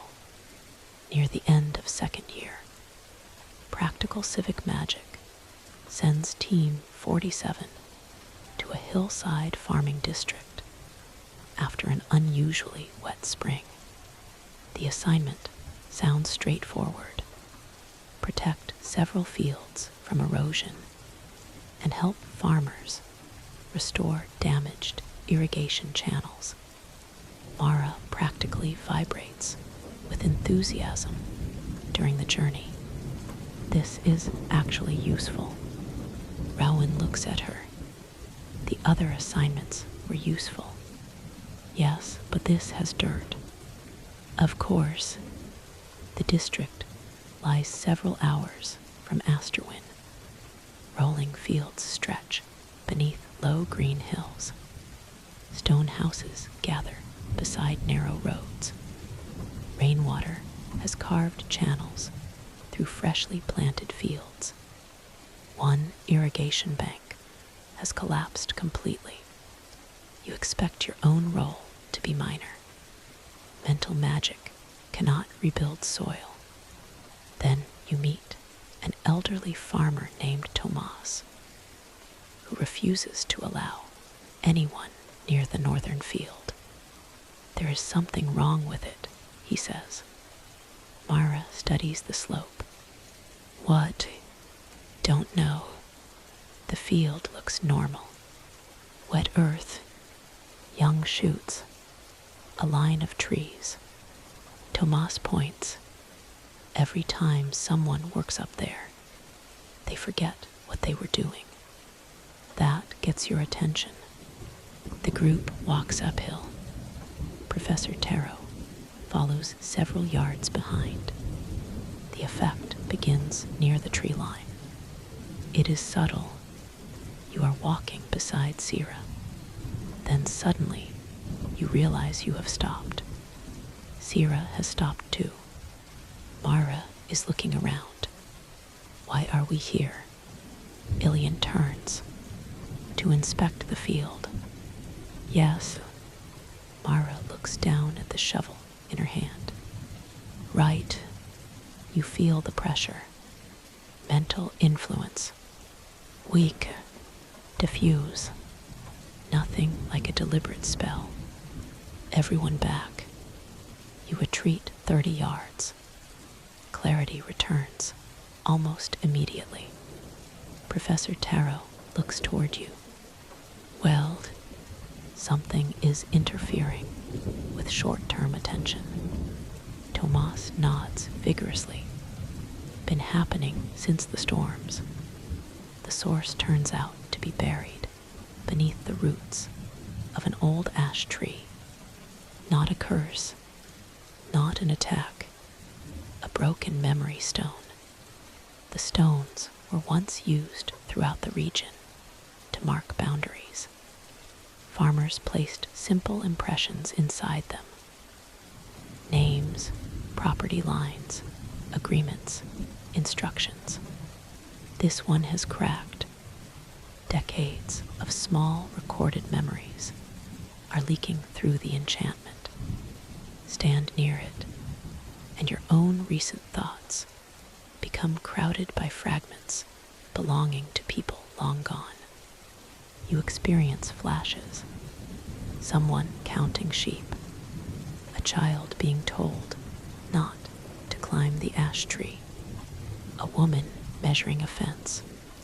A man reminding himself to repair the western gate.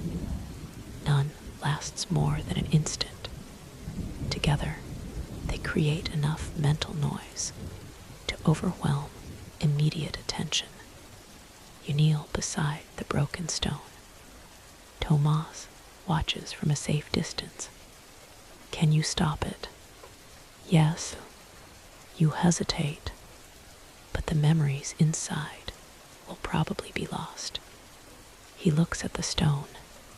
Whose are they? Mostly people from this farm. Tomas becomes still. The answer matters. His family has worked these fields for generations. You could simply dissolve the enchantment. It would be fast, safe. Instead, you ask Professor Taro whether the university can lend preservation crystals. He studies you. That will take longer. I know. Your assignment ends tomorrow. I know. He glances at Tomas, then back at you. I can request them. The crystals arrive that evening. You spend most of the night with Sira extracting what can be saved. The memories are ordinary. That surprises you. No hidden treasure. No dramatic confession. Someone sharpening a tool. A family eating beneath the ash tree. A child learning to walk. Arguments about fences. Harvest songs. Weather. Birthdays. A man standing alone in the field after his father dies. A woman laughing because a goat has somehow reached the roof. Tomas sits nearby as the preserved fragments appear inside the crystals.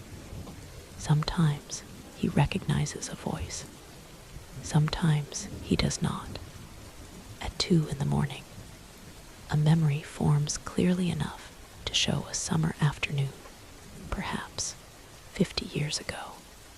A boy runs through the field. Another boy chases him. Tomas suddenly sits forward. That's my brother. The memory lasts 6 seconds, then fades. Tomas says nothing for a while. Neither do you. By dawn, the stone is safely emptied. Mara and Ilian stabilize the ground around the ash tree. Sira helps catalog the preserved memories. Rowan brings coffee so strong it tastes almost hostile. The northern field becomes usable again. The university archives accept the memory crystals, with copies left for the family. When Team 47 returns to campus, Professor Taro submits the project as an example of appropriate interdisciplinary discretion. Rowan reads that phrase from the report. What does that mean? Sira looks at you. It means we took too long, but he liked why. 3rd year arrives, before you are ready for it. There is no dramatic line separating one stage of life from another. You simply return after summer and discover younger students asking you for directions. The first time it happens, you nearly turn around to see who they mean. A nervous student approaches outside the hall of mirrors. Sorry, do you know where Perception Theater 3 is? You do. You give directions. They thank you and hurry away. You stand there for a moment. Mara beside you smiles.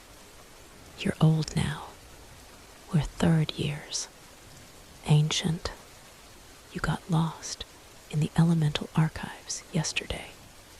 That building changes corridors. It does not. It should. Third year mental magic introduces practical specialization. Students begin choosing areas. Dream therapy, magical security, diplomatic influence, illusion design, memory restoration, educational enchantment, research. You delay deciding until the last possible week. Professor Vale calls you into her office. Her office is exactly what you expected, and somehow stranger. Everything is organized. Every book is aligned. A small wooden sign on one shelf reads no. You look at it. Professor Vale notices. It saves time. You sit. She reviews your academic record. Your illusion work is strong. You wait. Your resistance scores are above average. Another page. Your dream navigation is adequate. The word hurts more than it should. You have particular aptitude in memory reconstruction. You look toward the window. Yes, you sound uncertain. There are a lot of options. There are. I don't know whether choosing one means giving up the others.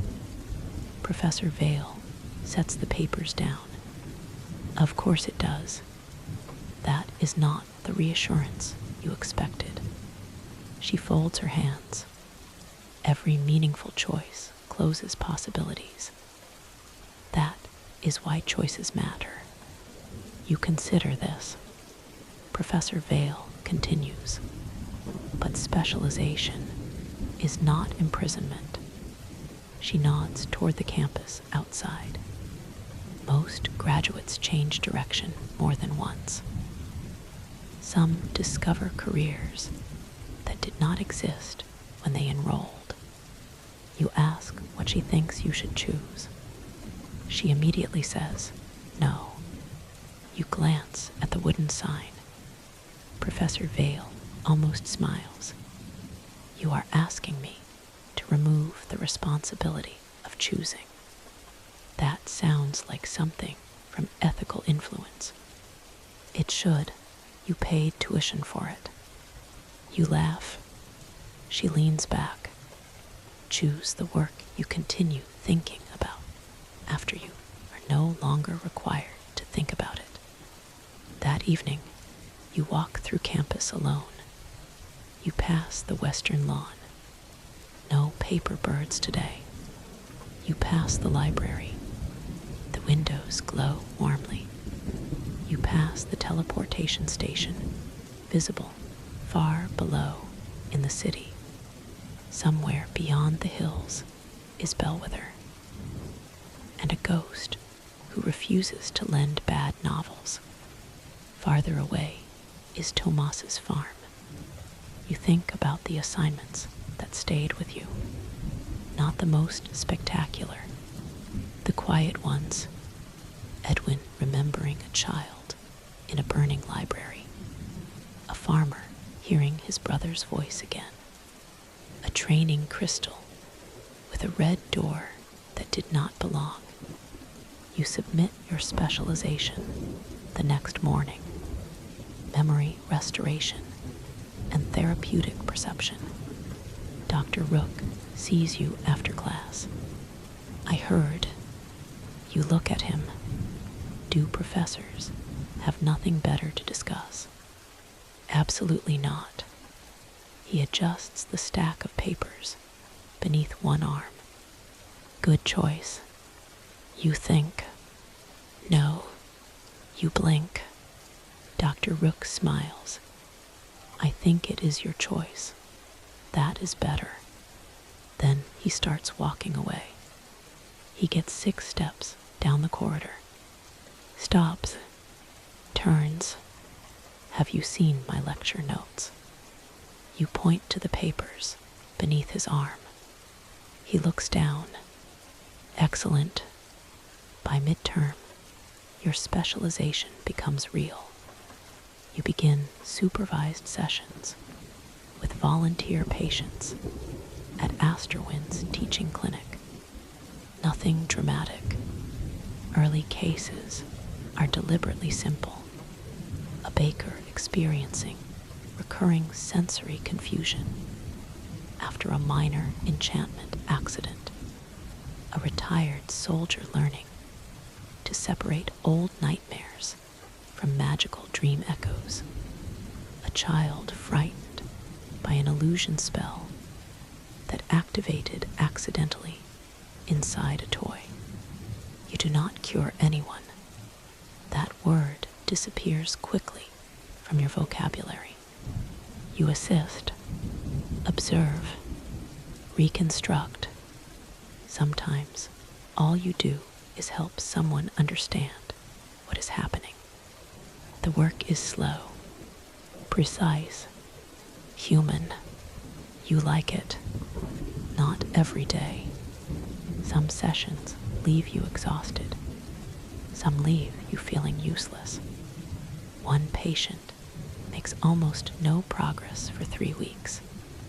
Another improves after a single adjustment and never returns.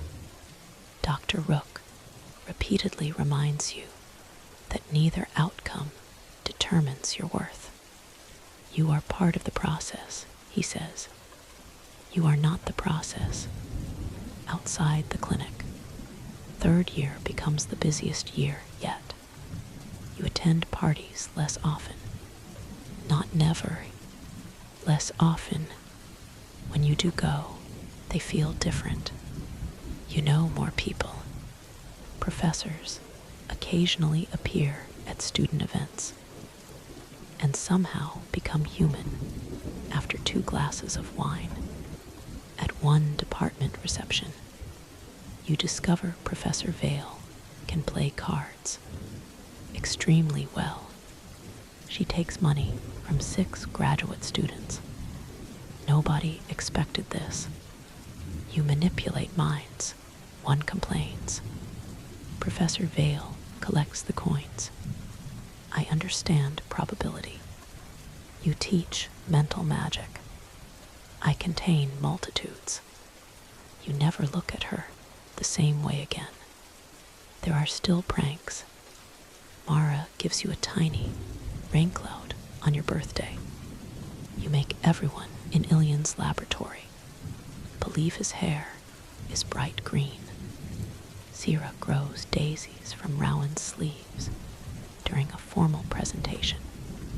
Rowan retaliates by enchanting an entire tray of biscuits to whisper her name whenever she walks past. But the pranks become familiar rather than competitive. Inside, jokes accumulate until conversations with your friends become nearly incomprehensible to outsiders. Someone says, temporary architectural disagreement, and everyone laughs. Someone mentions Volume 6. Someone says, good too sweet. Years of shared history begin fitting into single phrases. Then, late in the spring of 3rd year, Ilian finally succeeds at something. You are studying in the Bellinghouse kitchen when he bursts through the door. Not enters, bursts. Myra. She looks up. Sira. Sira looks up. Rowan. Rowan wakes. You lower your book. Ilian is breathing hard. His eyes are enormous. I did it. Nobody asks what. You know, he holds out his hand. Resting in his palm is a small brass ring no wider than a coin, a portable spatial frame. For years, Ilian has been trying to create a stable teleportation opening without a permanent gate. Hundreds of failed equations, burned components, lost shoes, one incident involving a lemon nobody likes discussing. You stare at the ring. Does it work? Ilian grins. Come outside. That sentence should concern you more than it does. 10 minutes later, the 5 of you stand on the western lawn beneath a dark spring sky. Ilian places the brass ring on the grass. He steps back. His hands are shaking slightly. Target. Mara looks suspicious. How far? 20 feet. That's it. Do you want the university to lose another tower? 20 feet is excellent. Rowan places an apple beside the ring. Ilian adjusts 2 tiny runes. Blue light appears, not the enormous shimmering surface of a station portal, just a small opening in the air. On the grass 20 feet away, another opening forms. You can see through one into the other. Rowan whispers, "Oh." Ilian picks up the apple, looks at all of you, then drops it. The apple falls through the first opening. It emerges from the second, rolls across the grass, stops. Nobody speaks. Ilian stares at it. For once, he has nothing clever to say. Years ago, beneath floating lanterns, he told you what he wanted. A way for people far from portal stations to travel without enormous infrastructure. This is nowhere near that yet. The opening is tiny. The distance is 20 feet. The apparatus required Ilian 3 hours to charge. You know enough about cosmic magic by now to understand that scaling it may take years, perhaps decades. But the apple crossed the lawn. Mara reaches him first. She hugs him so hard his spectacles nearly fall off. Sira joins. Rowan piles on. You do too. For several moments, all 5 of you stand there laughing around a completely bewildered Ilian. Then Mara steps back. Do it again. I only charged it twice, so do it again. Ilian retrieves the apple. He resets the ring. The portal opens. This time, Mara drops the apple. It emerges correctly. Rowan retrieves it, looks at the fruit, then takes a bite. Ilian looks horrified.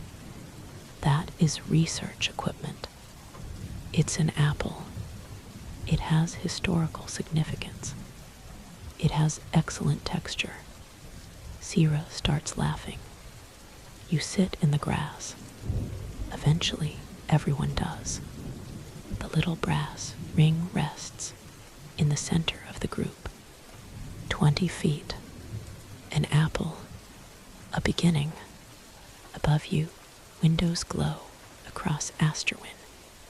Somewhere students are studying. Someone is probably late for something. Someone is falling in love. Someone is failing an exam. Someone is deciding to change majors. Someone is calling home. Someone is wondering whether they belong here. You have done nearly all of those things. The realization arrives quietly. 3 years. Almost. Next autumn, people will call you final year students. There will be applications, placements, graduation requirements, last lectures, last exams. The future that once seemed comfortably theoretical is approaching. Mara lies back in the grass. When we're 40, she says, we're going to remember this. Rowan looks at her. The apple. Yes. Ilian carefully picks up the brass ring. You absolutely will. Sira looks toward the hall of mirrors. You think we'll still know each other. Nobody answers immediately. The question is too sincere for the usual jokes. You look around the circle. Mara, Sira, Ilian, Rowan, people who were strangers when you arrived carrying luggage through the eastern gate. You cannot know what 40 will look like. You cannot know where anyone will live. What careers will survive first contact with reality. Who will marry? Who will change direction? Who will remain exactly the same in some ways and become unrecognizable in others? So you give the only answer available. I hope so. Mara reaches toward the center. Then we will. Sira puts her hand over Mara's. Rowan adds his.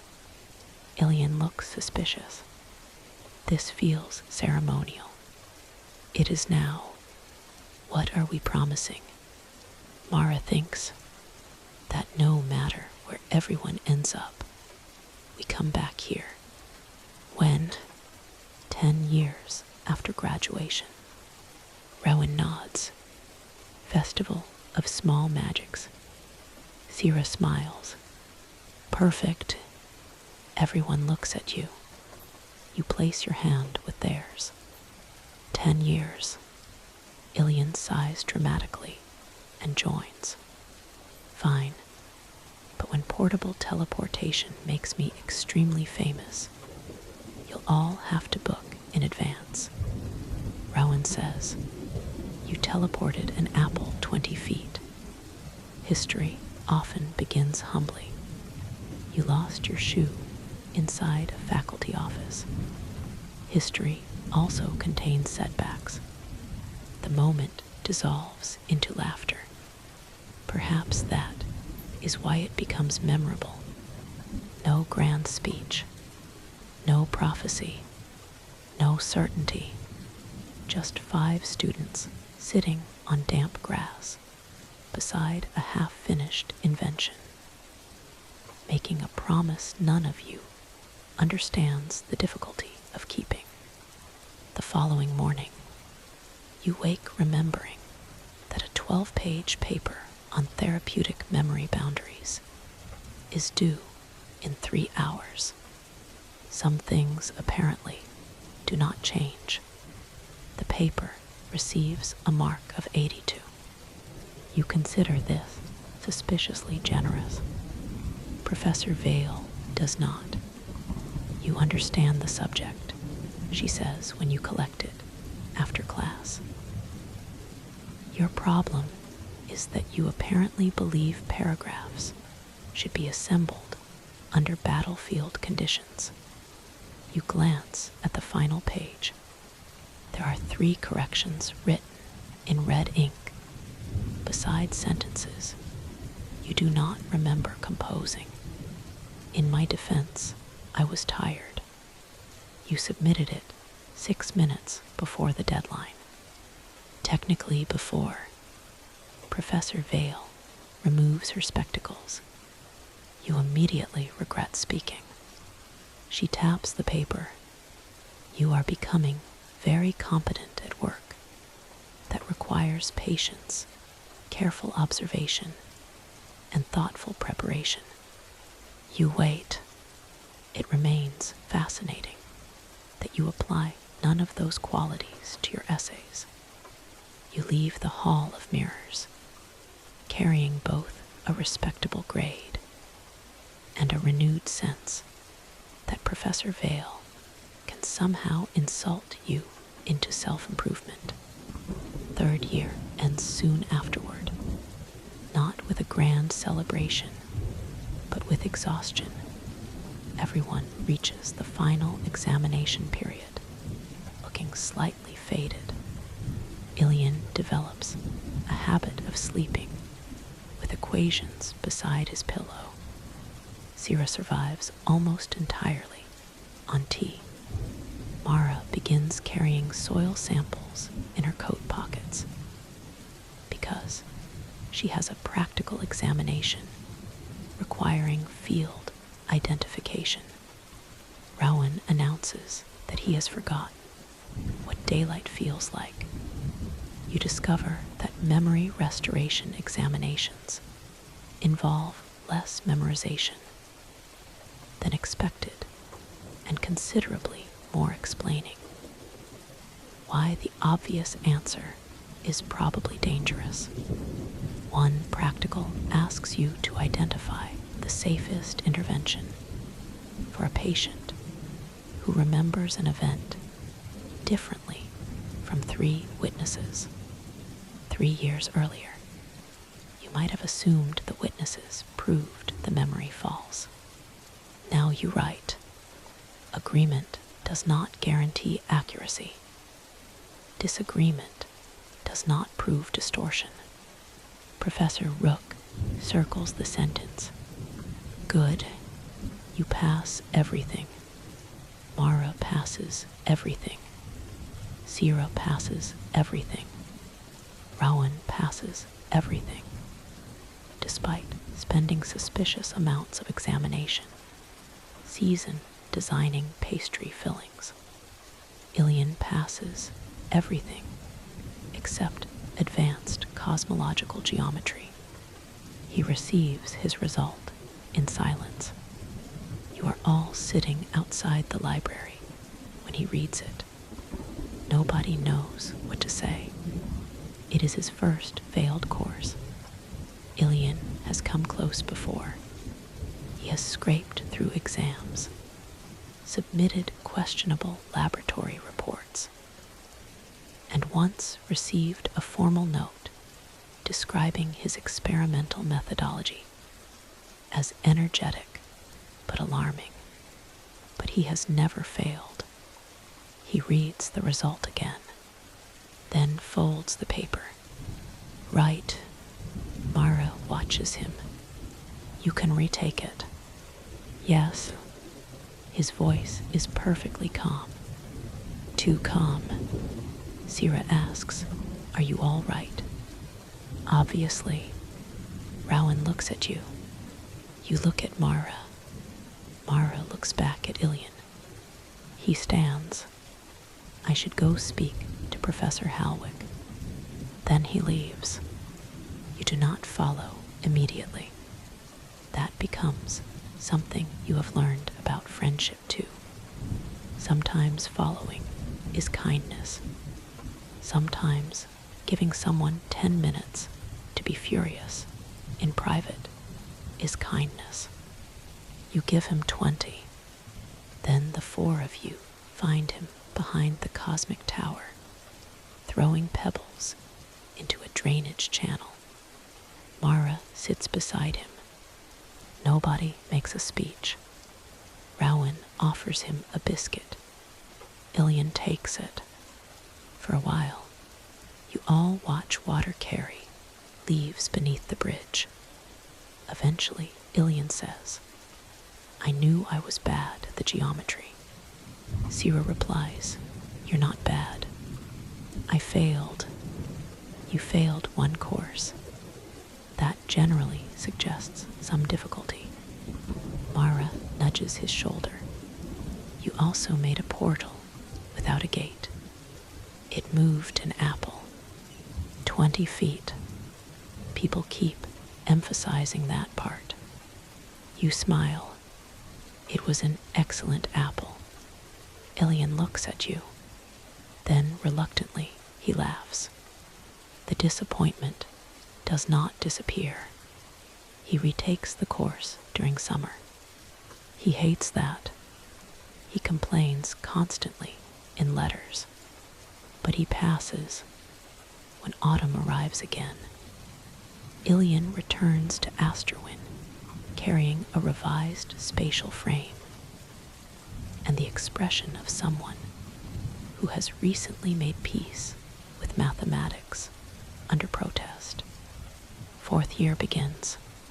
Final year. The words sound wrong. For the first week, you continue expecting someone to correct them. You still live in Belling House. You still cross the same courtyard. You still complain about dining hall coffee. You still arrive at lectures carrying too many books and not enough sleep. Yet the campus has shifted around you. First years fill the corridors. You recognize fewer faces. The students you once considered impossibly experienced are gone. Now younger students ask you which professors to avoid, which electives are useful, where to find cheap food in the city, whether dream theory is really as difficult as everyone says. You answer honestly, yes. They look frightened. You'll survive. They look slightly less frightened. Your schedule changes too. There are fewer broad lectures, more clinical placements, independent research, professional seminars, final projects, a weekly session titled Practice Beyond Asterwyn, which seems designed primarily to remind everyone that the university intends to release you into society soon.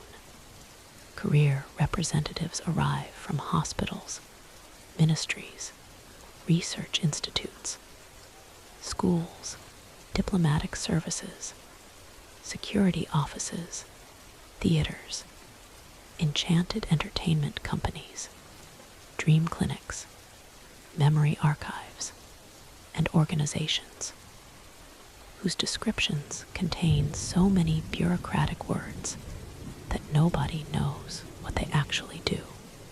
You collect pamphlets. At first, collecting them feels productive. Soon your desk contains a mountain of possible futures. Royal Institute for Cognitive Enchantment, ASTRWIN, Memory Recovery Clinic, Ministry of Diplomatic Safeguards, NORTHAVEN, Dream Health Service, Academy Fellowship in Applied Perception. One afternoon, Rowan finds you staring at them. You look ill. I am choosing a life. He puts down a paper bag. You should not do that hungry. Inside is a cinnamon bun. You made this. Obviously, you break it in half. Rowan takes the other half. What are you applying for? Everything. That seems inefficient. What are you applying for?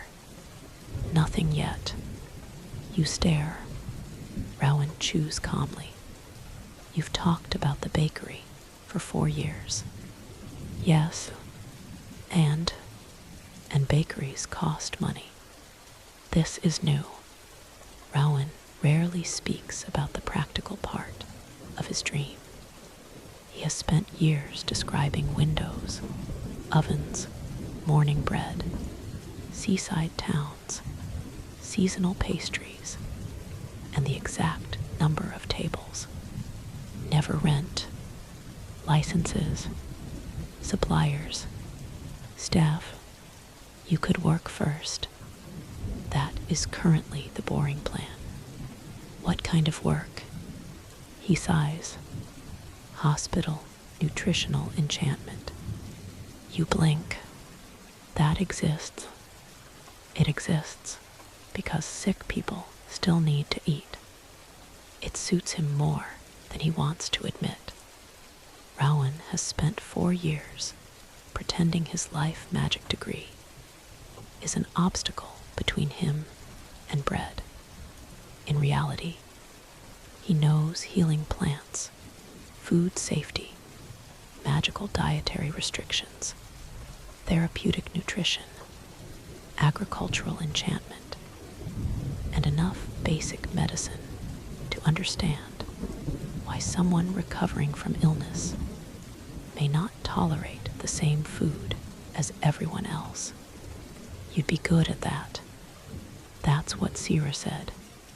She's right. I hate when this happens.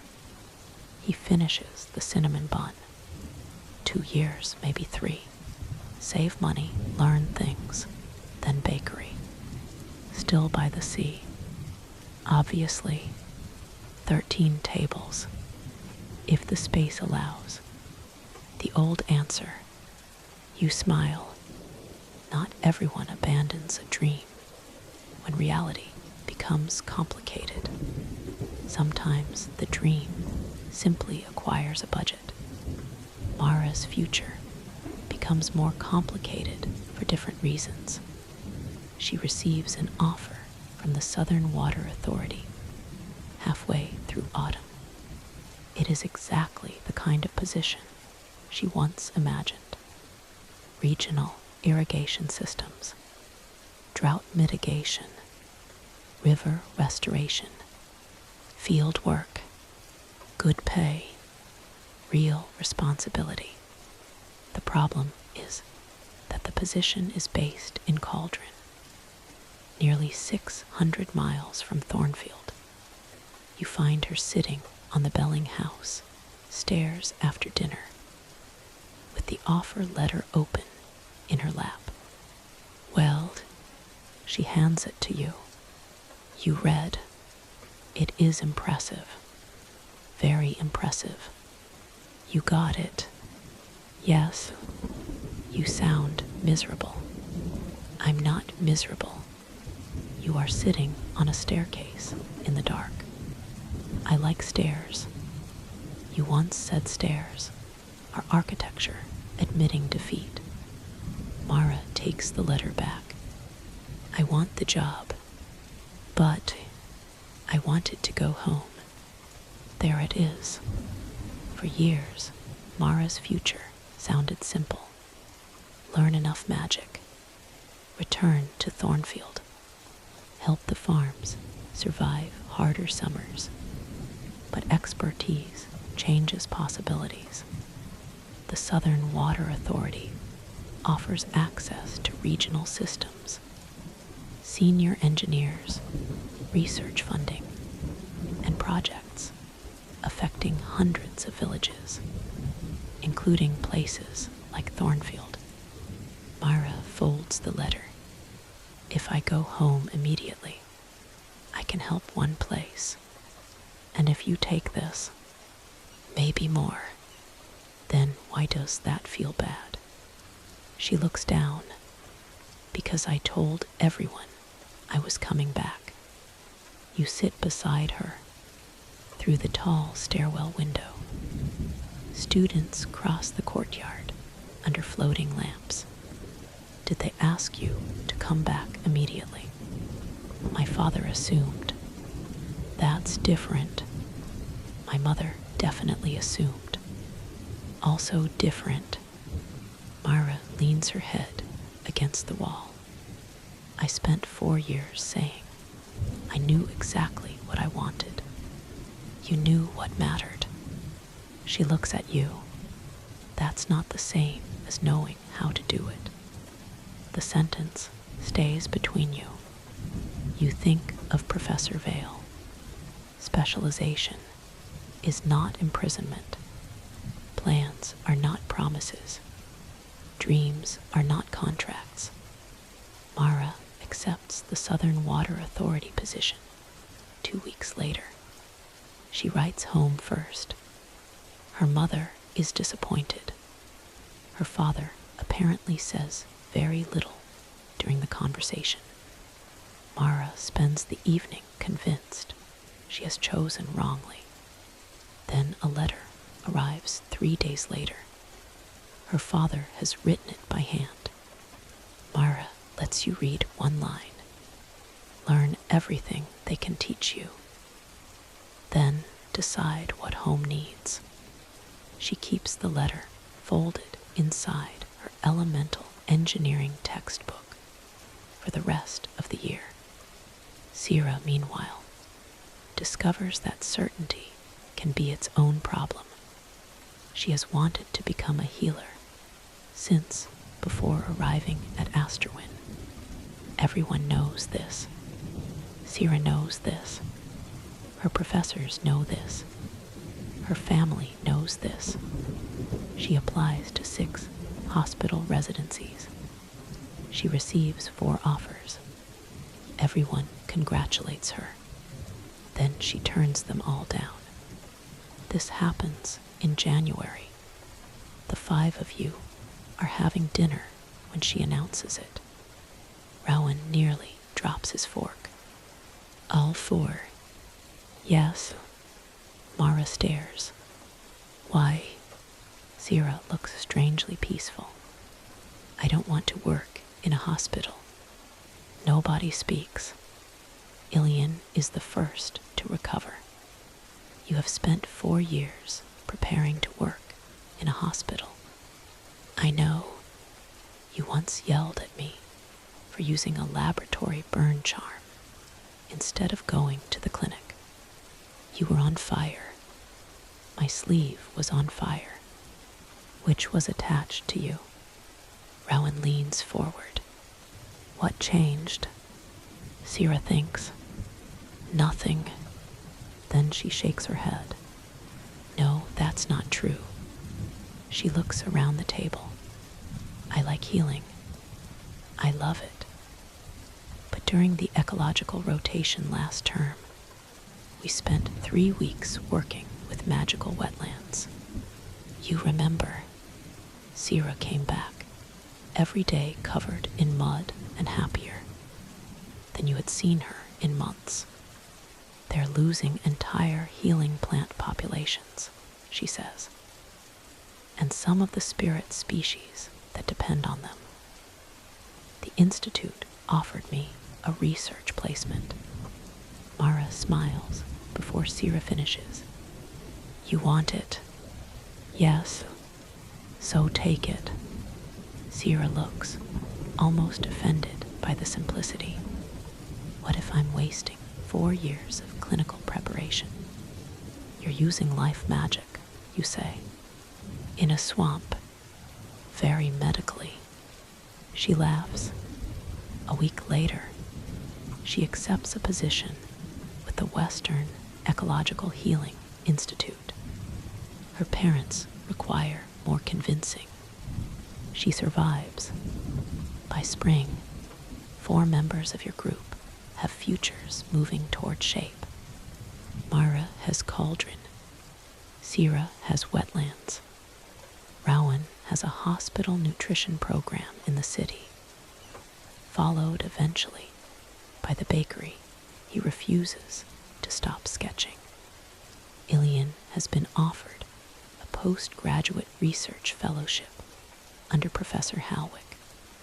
This surprises nobody except Ilian. I failed geometry. That was last year, you remind him. Institutions should have standards. Professor Halwick apparently told him the same thing in harsher language. The fellowship gives Ilian access to a full cosmic laboratory and funding to continue portable portal research. He tries to pretend this is ordinary. It is not.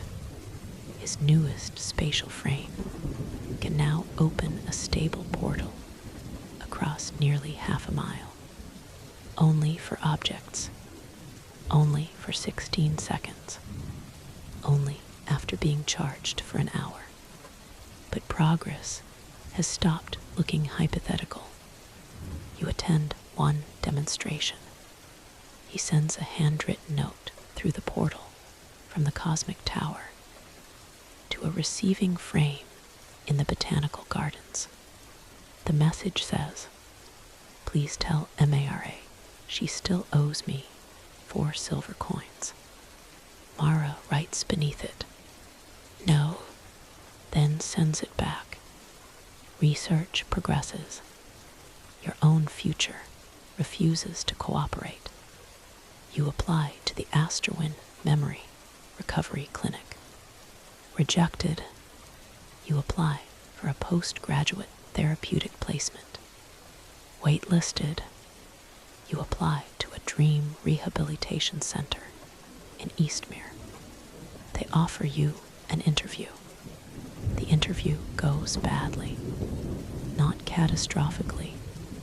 Worse, you answer one question too quickly, misunderstand another.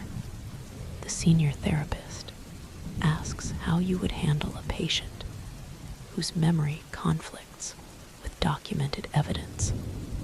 You know this. You have answered variations of it dozens of times. Yet somewhere between knowing and speaking, the answer becomes tangled. You hear yourself sounding uncertain. You leave knowing you will not get the position. You do not. The rejection arrives 2 days later. For several weeks, you become extremely interested in everyone else's plans. It is easier. You help Mara compare apartments in Cauldron.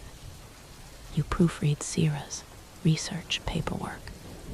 You listen to Ilian complain about funding requirements.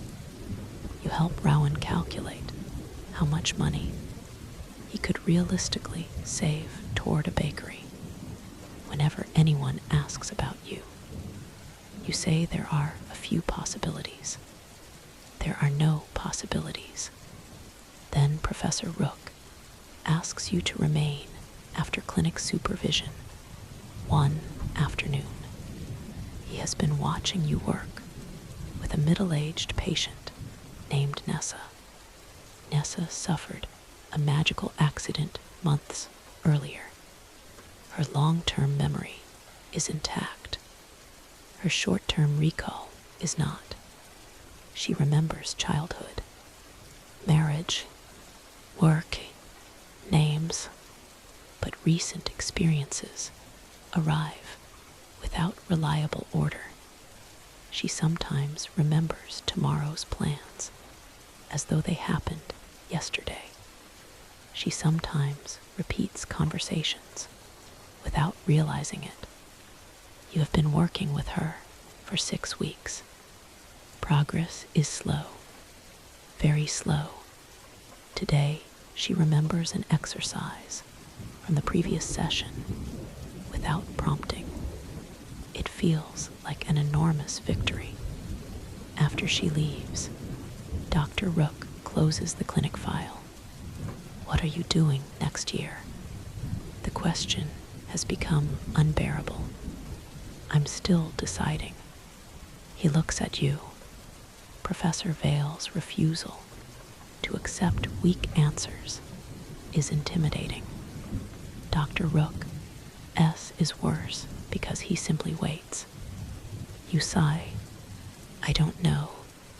Better. You give him a tired look. I've applied to several places. I know. Do professors discuss everything? Yes. I was rejected from most of them. I know that too. Wonderful. Dr. Rook smiles. Do you know why? Because other applicants were better. Some probably were. You appreciate the lack of false comfort.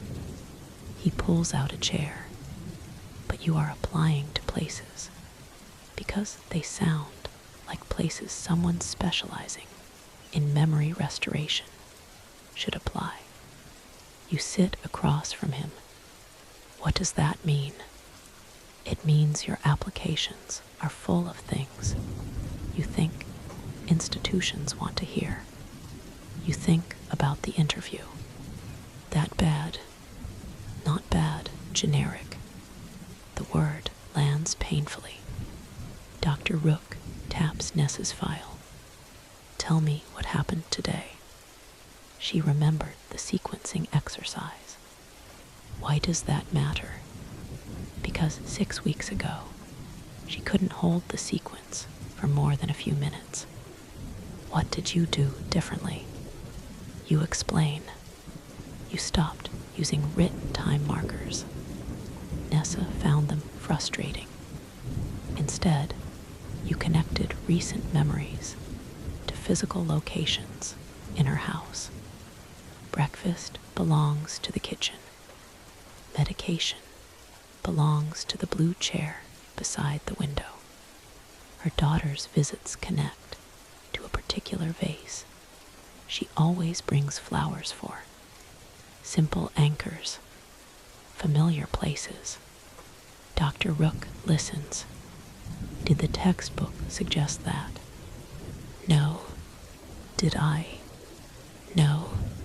Then why did you do it? Because she kept remembering places better than times. He nods. Now tell me why you want to work in memory restoration. You stop. The rehearsed answer is easy. You are fascinated by cognitive enchantment. You value ethical, therapeutic practice. You wish to apply mental magic in clinical environments. All true, all meaningless. You think instead about Edwin, a ghost guarding a terrible romance novel, because 59 years earlier, he promised a frightened child he would keep it safe. You think about Tomas, hearing his brother laugh beneath an ash tree. You think about Nessa remembering breakfast, because memory is how people know where they've been. Dr. Rook says nothing. You continue, and when it gets damaged, sometimes everyone focuses on whether the facts are correct.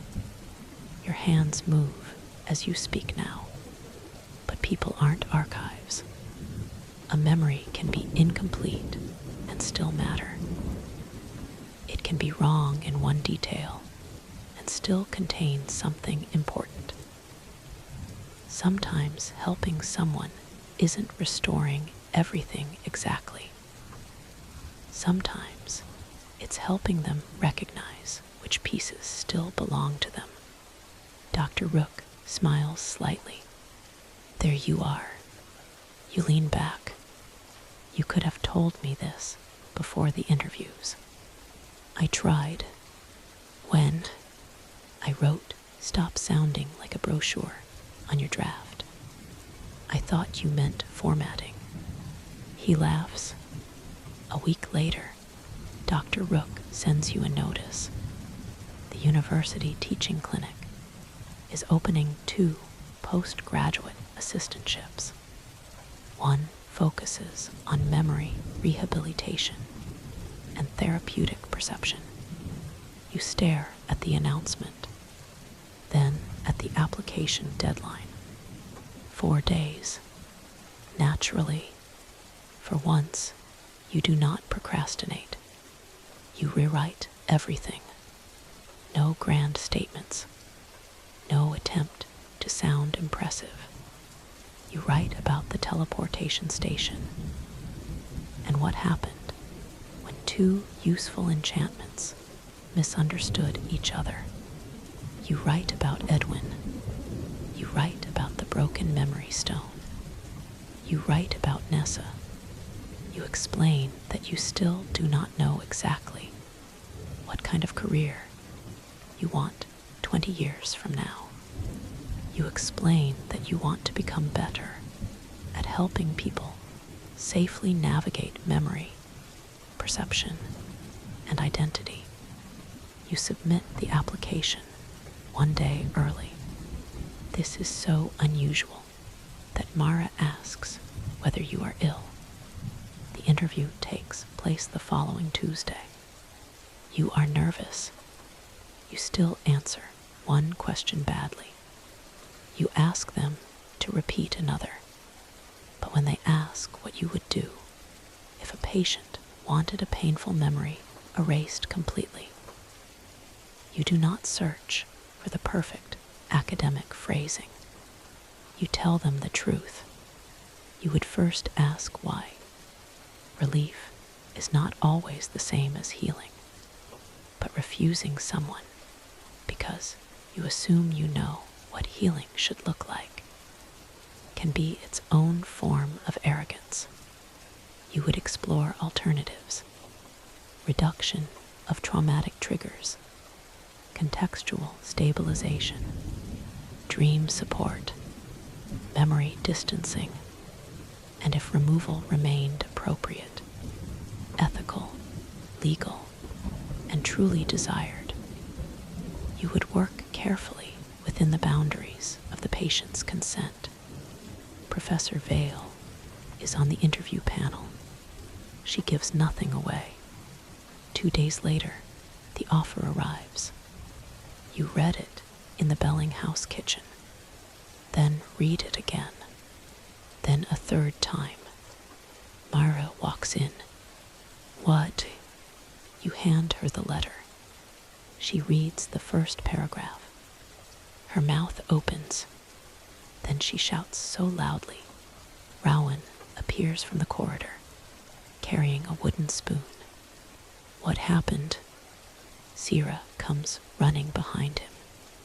Ilian arrives last, because he was apparently downstairs. Myra holds up the letter. They got it. For several seconds, everything becomes noise. Sira hugs you. Rowan hits Ilian accidentally with a spoon. Ilian complains. Mara reads the salary aloud. Everyone immediately complains on your behalf. It's postgraduate training, you say. That is what institutions say before paying people badly, Rowan replies. You take the letter back.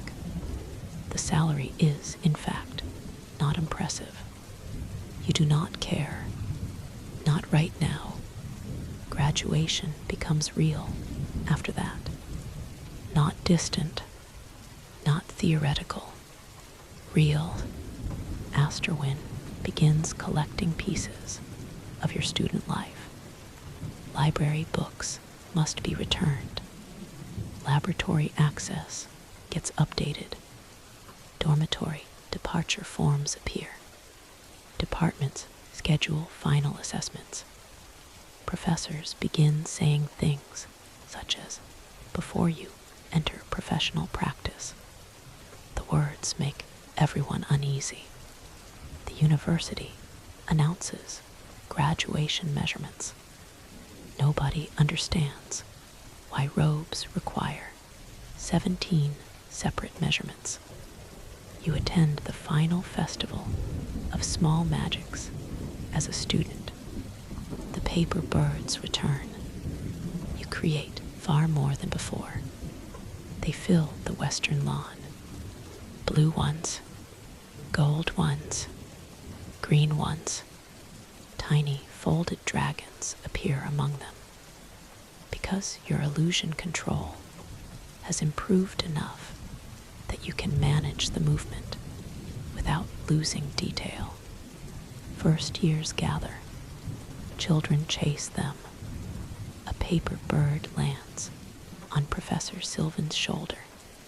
He is older now. Or perhaps you simply notice it. There they are, he says.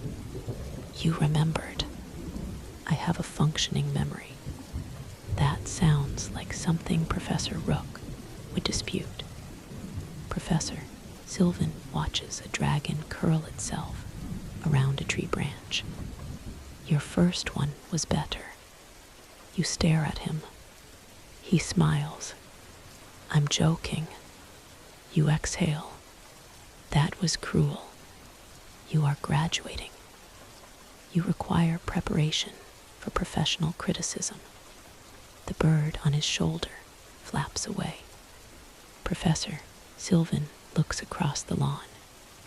You understand why I assigned it. The exercise.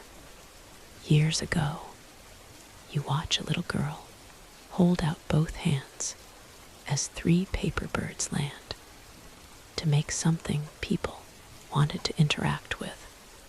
Partly, he folds his arms.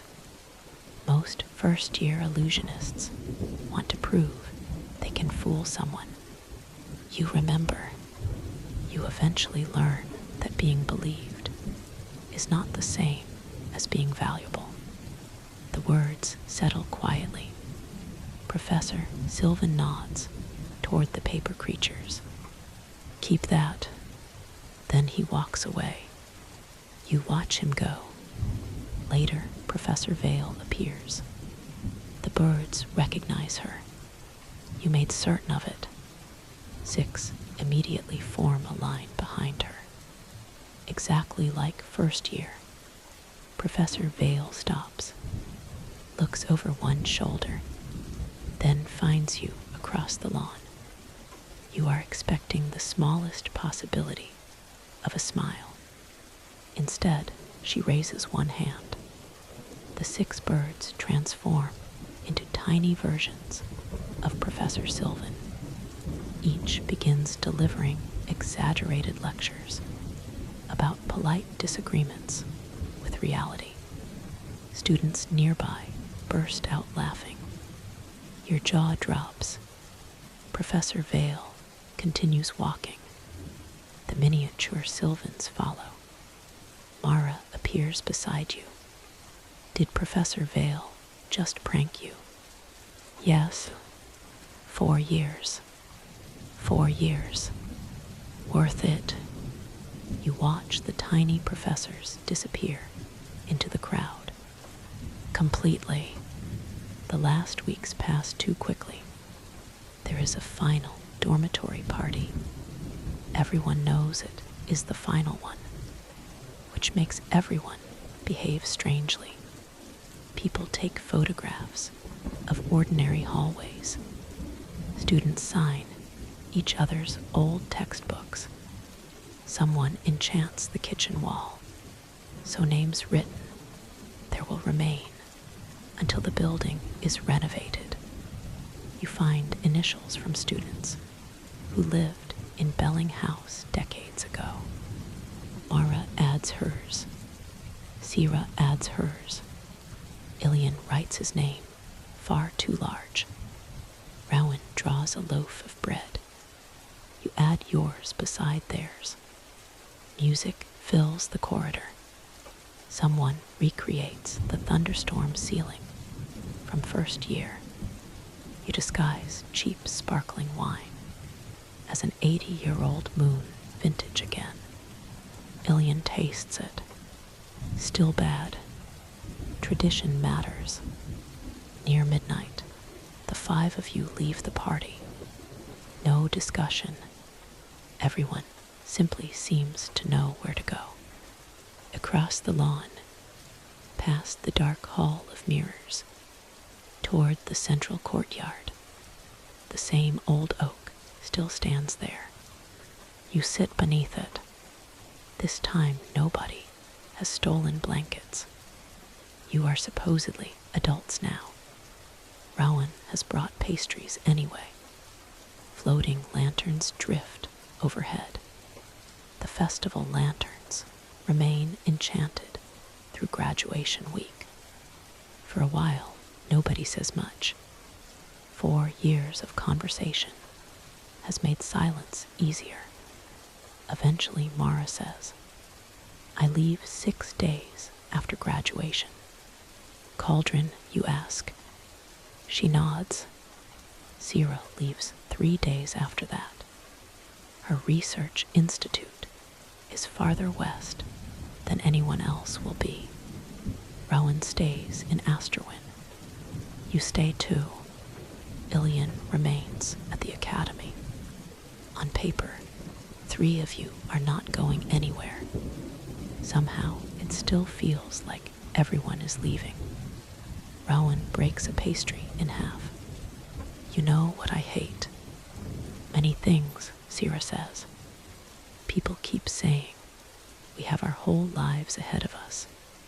Ilian looks upward. Factually accurate. It makes the part behind us sound disposable. Nobody answers, because that is exactly the strange sadness of graduation. Everyone speaks about beginnings, new careers, new cities, new opportunities, and you are excited. You are, but something is ending. Something you did not understand was temporary while you were living inside it. Mara touches the grass. I used to think university was taking forever. You complained every exam season, you say. I still think exams took forever. Sira smiles. I'm going to miss this. The exams, Ilian asks. No. Good. The kitchens. Terrible kitchens. The library. Excellent library. The lawn. Wet. The dining hall. Everyone objects at once. Sira laughs. Fine, not the dining hall. You look toward Bellinghouse.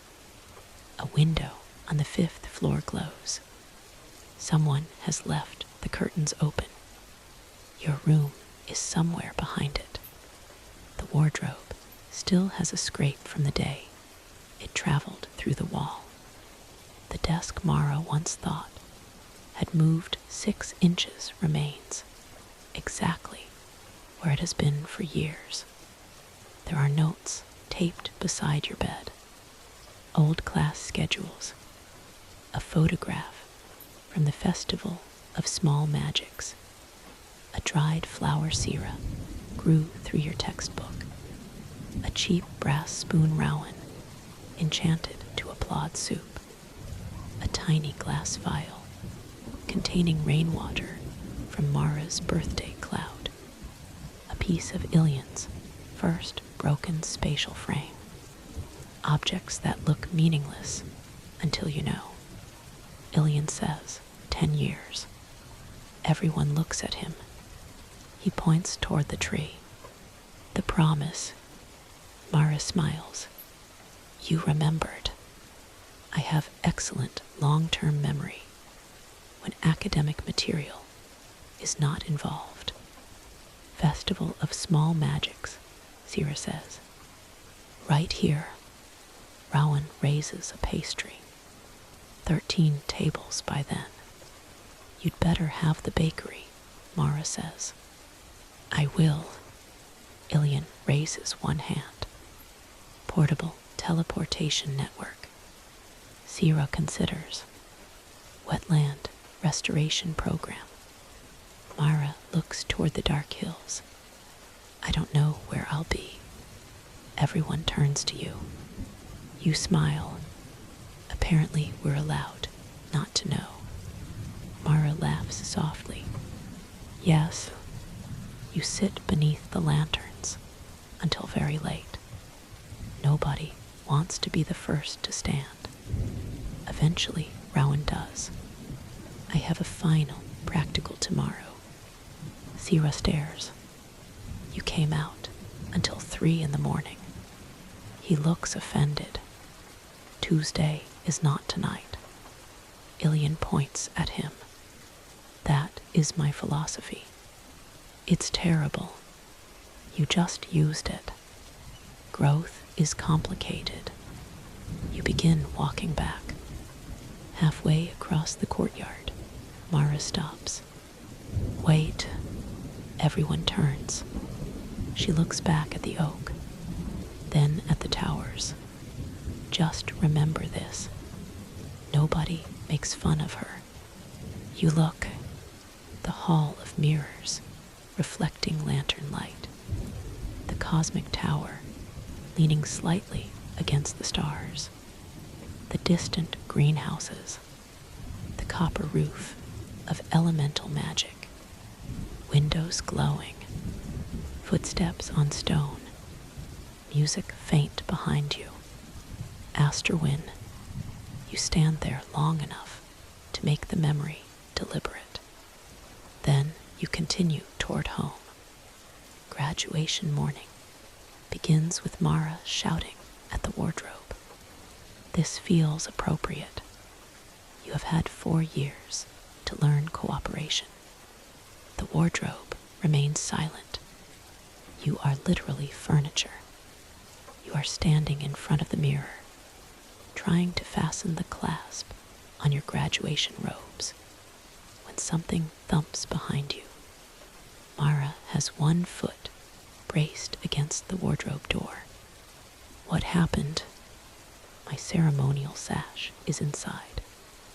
Open it. It won't. You look at the wardrobe. The wardrobe looks, in the limited way wardrobes can look, entirely innocent. Did you offend it? I called it furniture. That might have done it. It is furniture. You approach. The clasp on your robe immediately comes undone again. You ignore it. A small identification charm has been carved beside the wardrobe handle.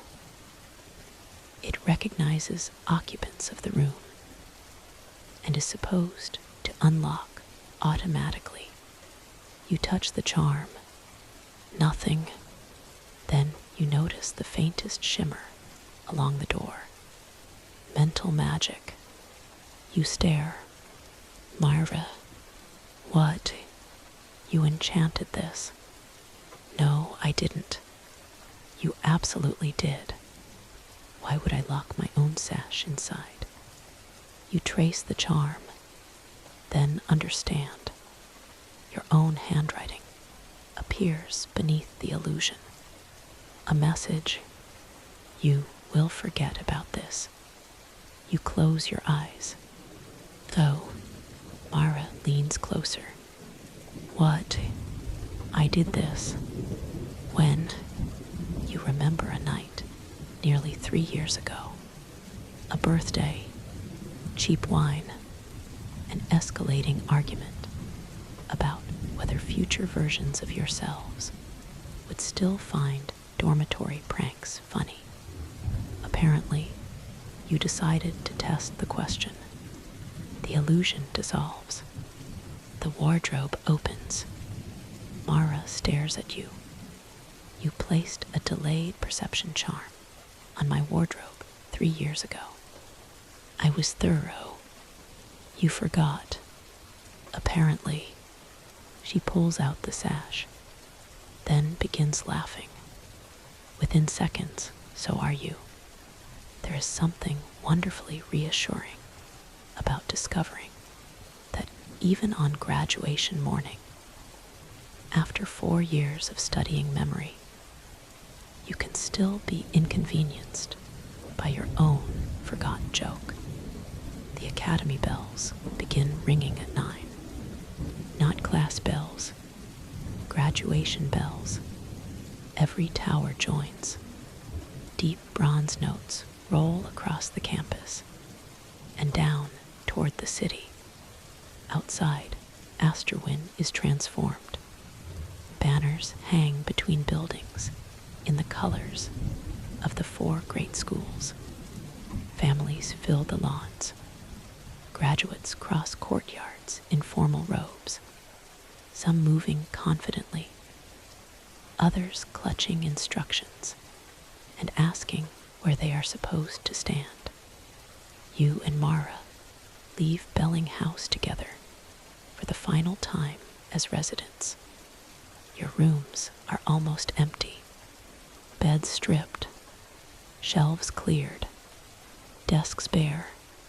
The place echoes differently, without 4 years of possessions filling it. At the bottom of the stairs, you both stop. Mara looks back. Should we say something? To the building. Yes.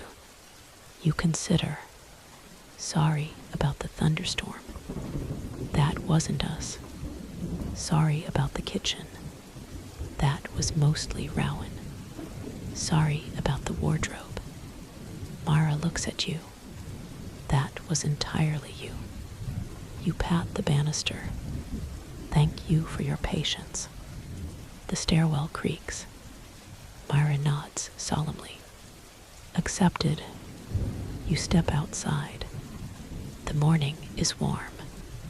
Late spring sunlight covers the lawns. The old academy looks almost too beautiful, as though it understands exactly what day this is. You meet Ilian near the cosmic tower. His graduation cap is already crooked. This may be intentional. Sira arrives carrying flowers her department gave her. Rowan arrives carrying breakfast. This is definitely intentional. You brought pastries to graduation. Sira asks. Ceremonies are long. There will be food afterward. There is food now. He hands everyone something wrapped in paper. Honey pastries. The same recipe he has been adjusting since first year. You take one. Good, too sweet. Rowan looks at you. Perfectly too sweet. The 5 of you walk together toward the grand quadrangle. Students from all 4 schools gather in separate sections. Families fill rows of temporary seats. Faculty members occupy a raised platform beneath the ancient clock tower. Professor Sylvan is attempting to make his formal hat sit correctly. It refuses. Professor Taro looks uncomfortable in ceremonial robes. Dr. Rook is holding his program upside down. Professor Vale looks exactly as composed as she does during lectures. Of course she does. You separate reluctantly. Different schools, different rows, different names on different lists. Mara heads toward the copper sashes of elemental magic. Sira and Rowan join the green and silver of life and death. Ilian disappears among the midnight blue cosmic robes. You enter the pale gray and violet section belonging to mental magic. For a moment, you stand among classmates you have known for years. Some closely, some only by face. People you argued with in seminars. People whose notes you borrowed. People whose illusions failed beside yours. People who embarrassed themselves during presentations, slept through lectures, cried after exams, celebrated impossible grades, changed specializations, fell in love, broke up, disappeared into libraries, returned from placements looking older. The chancellor begins speaking. You try to listen. You genuinely do.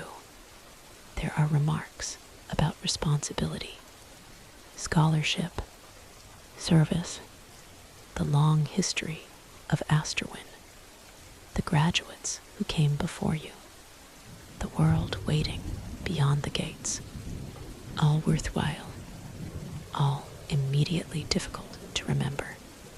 Instead, you notice details.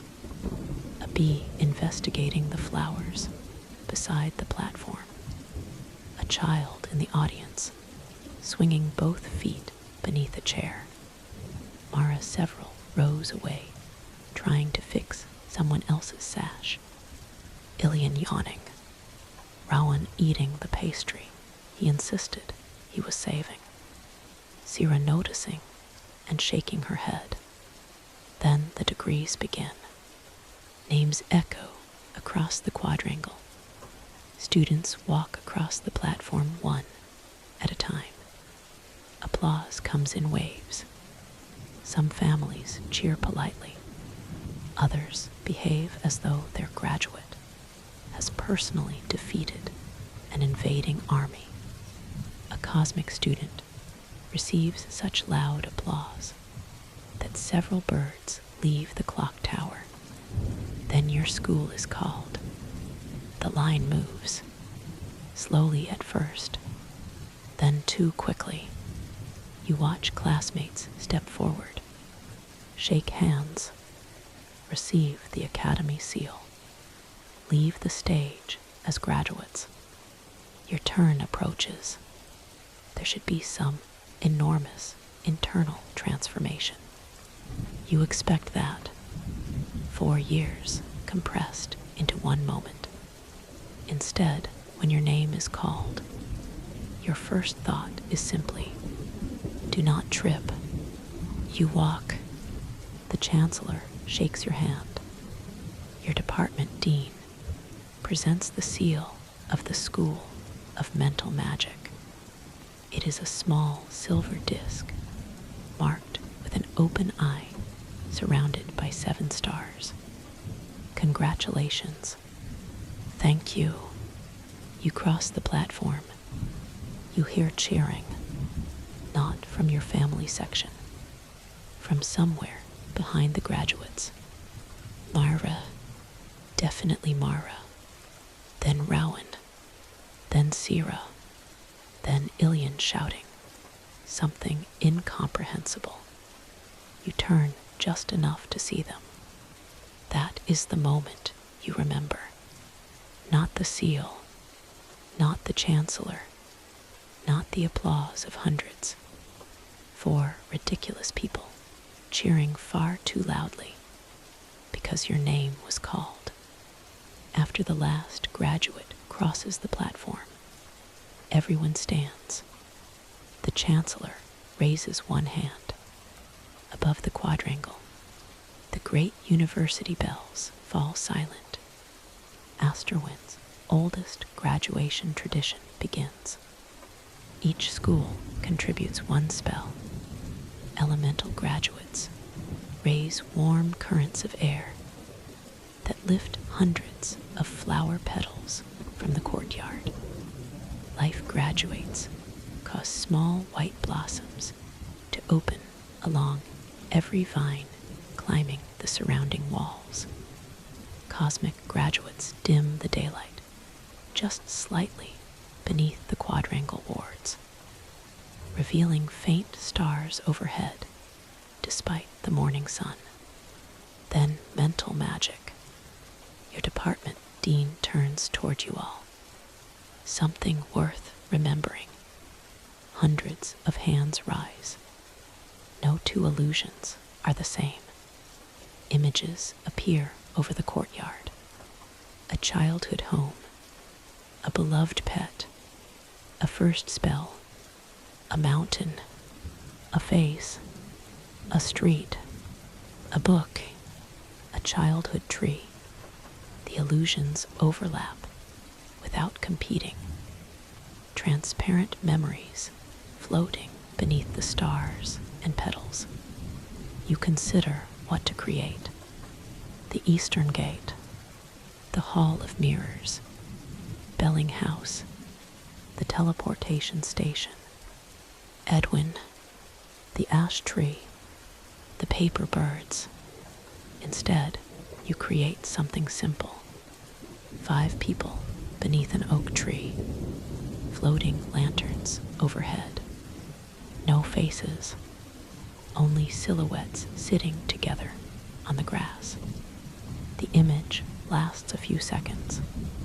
Then the illusions dissolve. The courtyard returns. The chancellor says, "Go carefully, go usefully, go well." And somehow that sentence succeeds where the longer speech did not. The ceremony ends. Order disappears immediately. Families flood the quadrangle. Graduates abandon school sections. Professors get trapped in conversations. People cry. People laugh. People take photographs.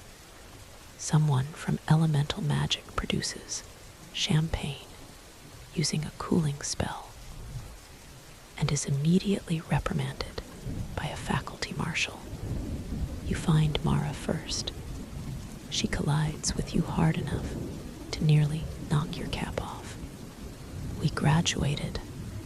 Apparently, Sierra reaches you, then Rowan, then Ilian, for perhaps the 100th time across 4 years. The 5 of you end up standing in an untidy circle while something important happens around you. Professor Sylvan approaches. "Well," you smile. "Well," he looks at the mental magic seal. "You survived, barely in dream theory. Still bitter, deeply, excellent." He offers his hand. You take it. "Make beautiful things when you can," he says. "Useful things when you should. Learn the difference." Then he moves on to another student. Dr. Rook finds you next. He has finally turned the program right side up. Your assistantship begins in 6 weeks. I know. Enjoy those 6 weeks. I plan to. You say that now. In week 4, you'll start reading ahead. You stare at him. You have absolutely no evidence for that. True. He smiles. See you in autumn. Professor Vale is last. You almost miss her.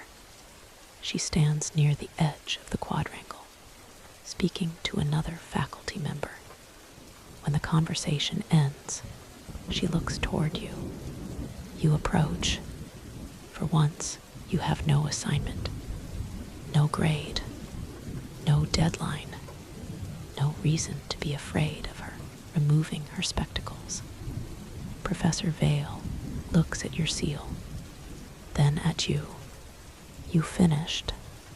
Yes, despite your best efforts. You laugh. Thank you. For what? The question catches you. There are too many answers. For making ethics feel practical. For teaching restraint before influence. For refusing to tell you what to choose. For terrible essay comments that turned out to be useful.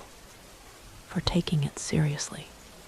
Professor Vale's expression softens. The mind deserves that. She reaches into one sleeve. You expect perhaps a card. Instead, she produces a tiny, folded paper duck. You stare. It begins waddling along her palm. You look up. Professor Vale raises one eyebrow. Then the duck makes an extremely bad trumpet noise. Your jaw drops. The blue sphere. First year illusion architecture. You remember that. Some mistakes are memorable. She hands you the paper duck. Congratulations. Then she walks away before you can respond. You keep the duck. Naturally, the celebration continues all afternoon. You eat outside.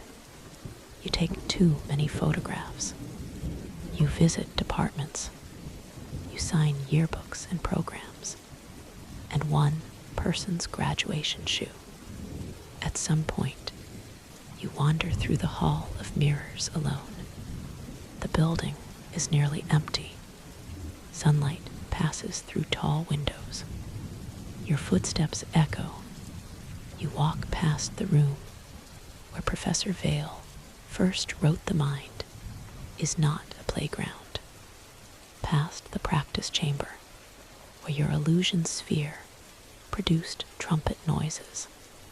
Past Dr. Rook's lecture hall. Past the staircase where you once sat for 40 minutes before an exam because you were convinced you had forgotten everything. The building feels smaller. That happens to places once you know them. At the entrance, you stop beneath the reflected skies. The windows still show impossible views. Sunset, storm clouds, stars, a green dawn over some place you have never visited. Then someone calls your name from outside.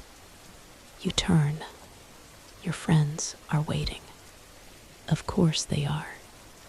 Mara leaves 6 days later. Everyone comes to the coach station. Her luggage is ridiculous. Sira gave her 3 plants.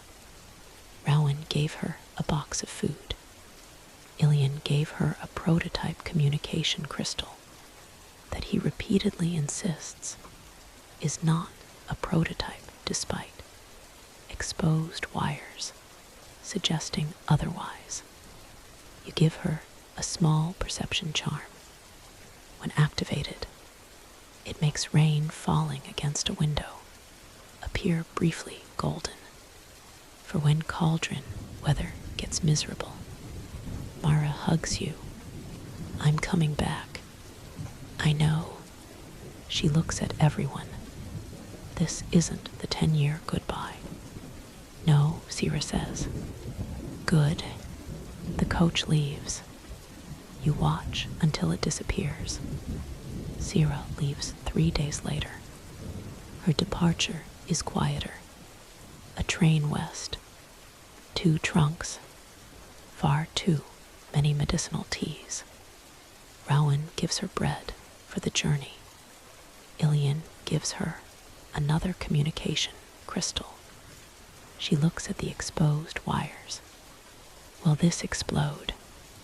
Not in any medically significant way. She gives it back. He finds her a safer one. Before boarding, Sira hugs you and whispers, "Take care of yourself like you're one of your patients." You promise to try. Rowan stays. Asterwyn is less lonely because of that. He begins work at the city hospital and discovers that therapeutic nutrition is much more interesting than he expected. Within 6 months, he becomes irritatingly knowledgeable about enchanted fermentation. The bakery fund begins as a jar on his shelf, then a bank account, then an actual financial plan. Ilian moves into postgraduate housing near the Cosmic Tower. He sends his first object through a portable portal across 3 miles before winter. It is a lemon. Nobody knows why he chose a lemon. Perhaps history demanded it. Your assistantship begins in autumn. On your first morning, you walk through Asterwyn's eastern gate again. Students stream around you. First years stand staring at buildings. One is holding an orientation map upside down. You almost stop to help. Then another older student points them toward the correct path. You continue uphill. The university feels familiar, but different. You no longer live here. That distinction takes time to understand. You work at the teaching clinic. You attend advanced seminars. You assist Dr. Rook. You make mistakes. Plenty. You misunderstand one patient's memory pattern and have to revise the entire approach. You overprepare for another case. You spend an evening wondering whether you chose the wrong profession after a session goes badly. Then the next morning, someone remembers something they thought was gone. Not perfectly. Enough. Life continues. Letters arrive. Mara writes about reservoir projects and drought models. She complains about administrators and praises the engineers she works beside. 2 years after graduation, she is assigned to a regional program that includes Thornfield. She does not move home. Not yet, but she helps redesign the irrigation network she grew up using. Sierra writes about marshes. Most of her letters mention mud. She helps establish protected growing zones for medicinal plants and becomes involved in restoring habitats for small spirits that pollinate rare healing flowers. She still performs clinical healing occasionally, just not beneath hospital ceilings. Rowan saves, slowly, then faster. 3 years after graduation, a letter arrives containing a drawing. A small shop, sea view windows, an oven on the northern wall, 13 tables. Underneath, he has written, "Found it. The bakery opens the following spring in a seaside town called Marrow Bay." He names it Bell and Crumb. Nobody understands the name. He refuses to explain.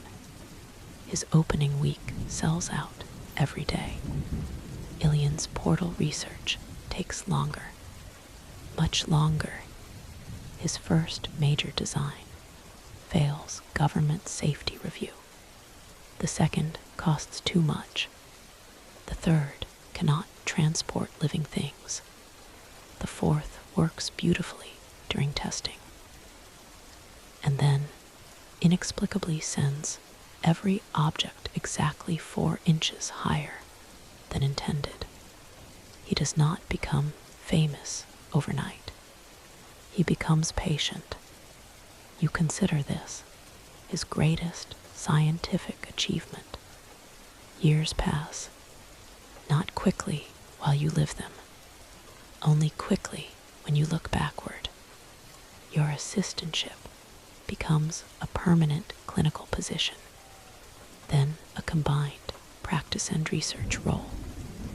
You develop a particular interest in helping people whose memories have become disordered by magical accidents, illness, or long-term dream interference.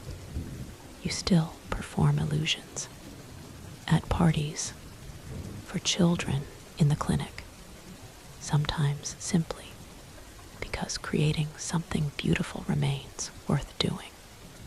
The paper birds become a habit. Patients begin asking for them. A blue one sits occasionally on the reception desk. 10 years after graduation, a letter arrives.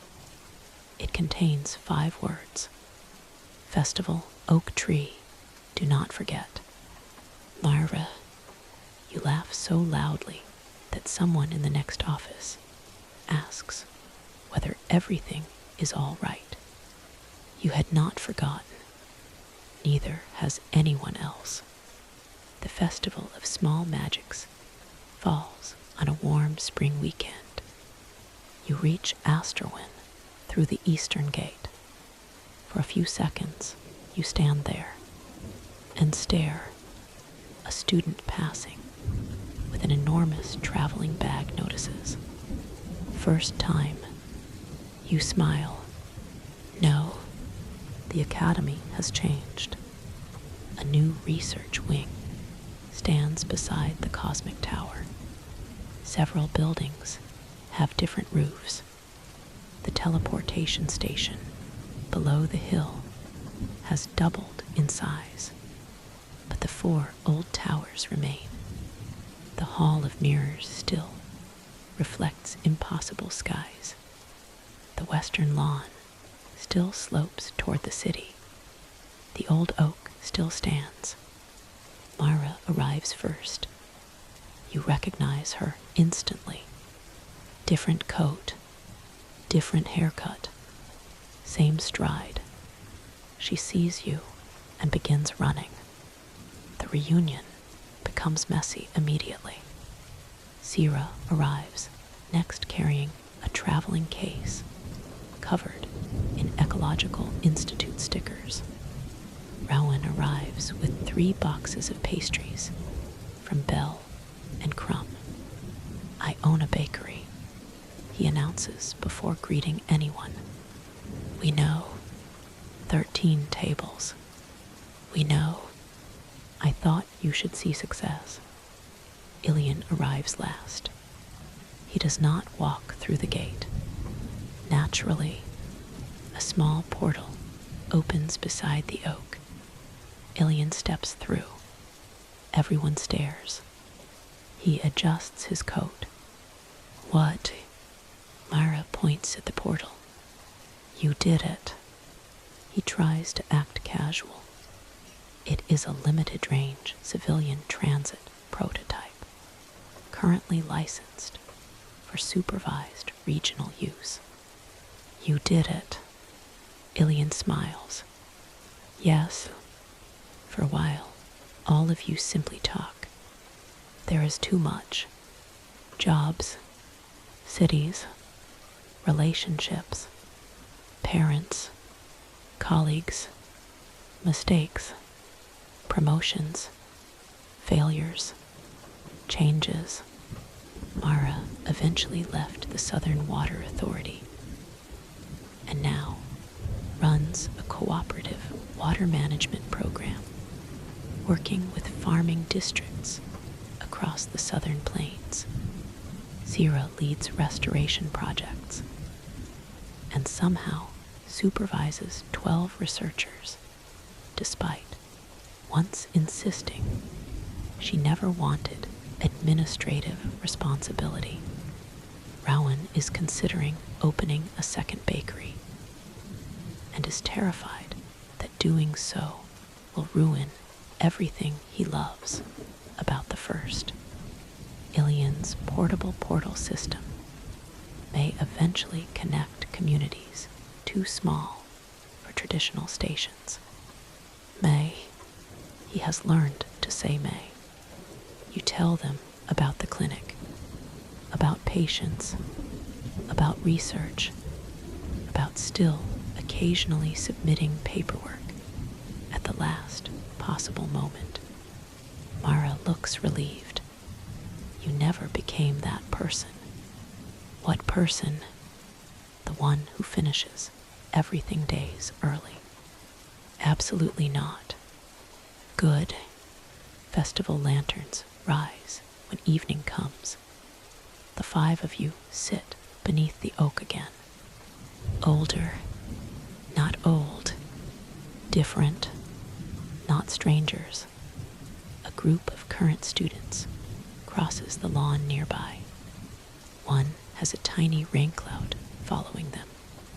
Another is yelling at an imaginary orchestra. You watch them pass. Rowan smiles. They seem annoying. We were worse, Sira says. Impossible. You once made biscuits whisper my name for 2 weeks. That was art. The lanterns rise higher. For a moment, conversation quiets. You look at Asterwyn. You once believed graduation would reveal what everything meant. It did not. There was no moment when adulthood became obvious. No final lesson. No perfect career. No single decision, after which uncertainty disappeared. Mara changed plans. Sira changed careers before hers even began. Rowan delayed his dream and reached it anyway. Ilian failed, adjusted, failed differently, and kept going. You chose a direction without knowing exactly where it led. Perhaps that was what Asterwyn had been teaching all along. Magic mattered. Of course it did. You learned how memory bends, how perception can deceive, how dreams can heal or harm, how influence requires restraint. You learned spells complicated enough that your first-year self would have stared in disbelief. But those are not the lessons that return most often. You remember Mara saying that helping one field still matters. Professor Vale refusing to choose your future for you. Dr. Rook telling you that you are part of the process, not the process. Professor Sylvan teaching that delight is harder than deception. Edwin reminding you that patience can matter more than answers. You remember friends sitting beside someone who failed instead of explaining why failure was secretly wonderful. You remember disappointing grades, bad interviews, late essays, cheap drinks disguised as expensive ones, rain clouds, pastries, a teleporting apple, a wardrobe that held a grudge for 4 years, useful magic, ordinary magic, the kind that gets clean water to a village, the kind that helps someone remember breakfast, the kind that gives a family 6 seconds of a lost afternoon, the kind that makes a paper bird land on a child's hand. Maybe growing up was never deciding exactly what kind of person you would become. Maybe it was learning which things deserved your attention, which responsibilities were yours, which mistakes could be repaired, which uncertainties you could live beside, which people you wanted to keep walking home with after the party ended. Mara lies back against the grass. Another 10. Sira smiles. Obviously. Rowan opens a pastry box. Ilian looks offended. 10 years is an extremely inefficient reunion schedule. I have portable teleportation now. Fine, Mara says. 5, 2, 5, 3. You laugh. Every 5 years. And anyone who invents revolutionary transportation is allowed to visit sooner. Ilian considers. Acceptable. You take a pastry. Good, too sweet. Exactly as it should be. Above you, hundreds of lanterns drift through the courtyard. Somewhere in the residence halls, music begins. Somewhere in the library, a student is studying when they should probably sleep. Somewhere in the Hall of Mirrors, a first-year illusionist is discovering that confidence is not preparation. And somewhere, almost certainly, an essay is due in 3 hours. You sit beneath the old tree with your friends, while Asterwyn glows around you. For years, you thought the academy had been preparing you to leave. Now you understand it gave you something much simpler, a place to begin. And when you finally stand to walk back across the courtyard, the 5 of you moving beneath the lantern light, you do not feel as though you are returning to the past. You are only visiting a place that became part of you. The university bells ring softly across the hill. You look once toward the hall of mirrors. One high window reflects the evening exactly as it is. No impossible stars, no different season, no invented sky, just the warm lanterns, the old courtyard, and 5 figures walking home together. For once, reality requires no improvement at all.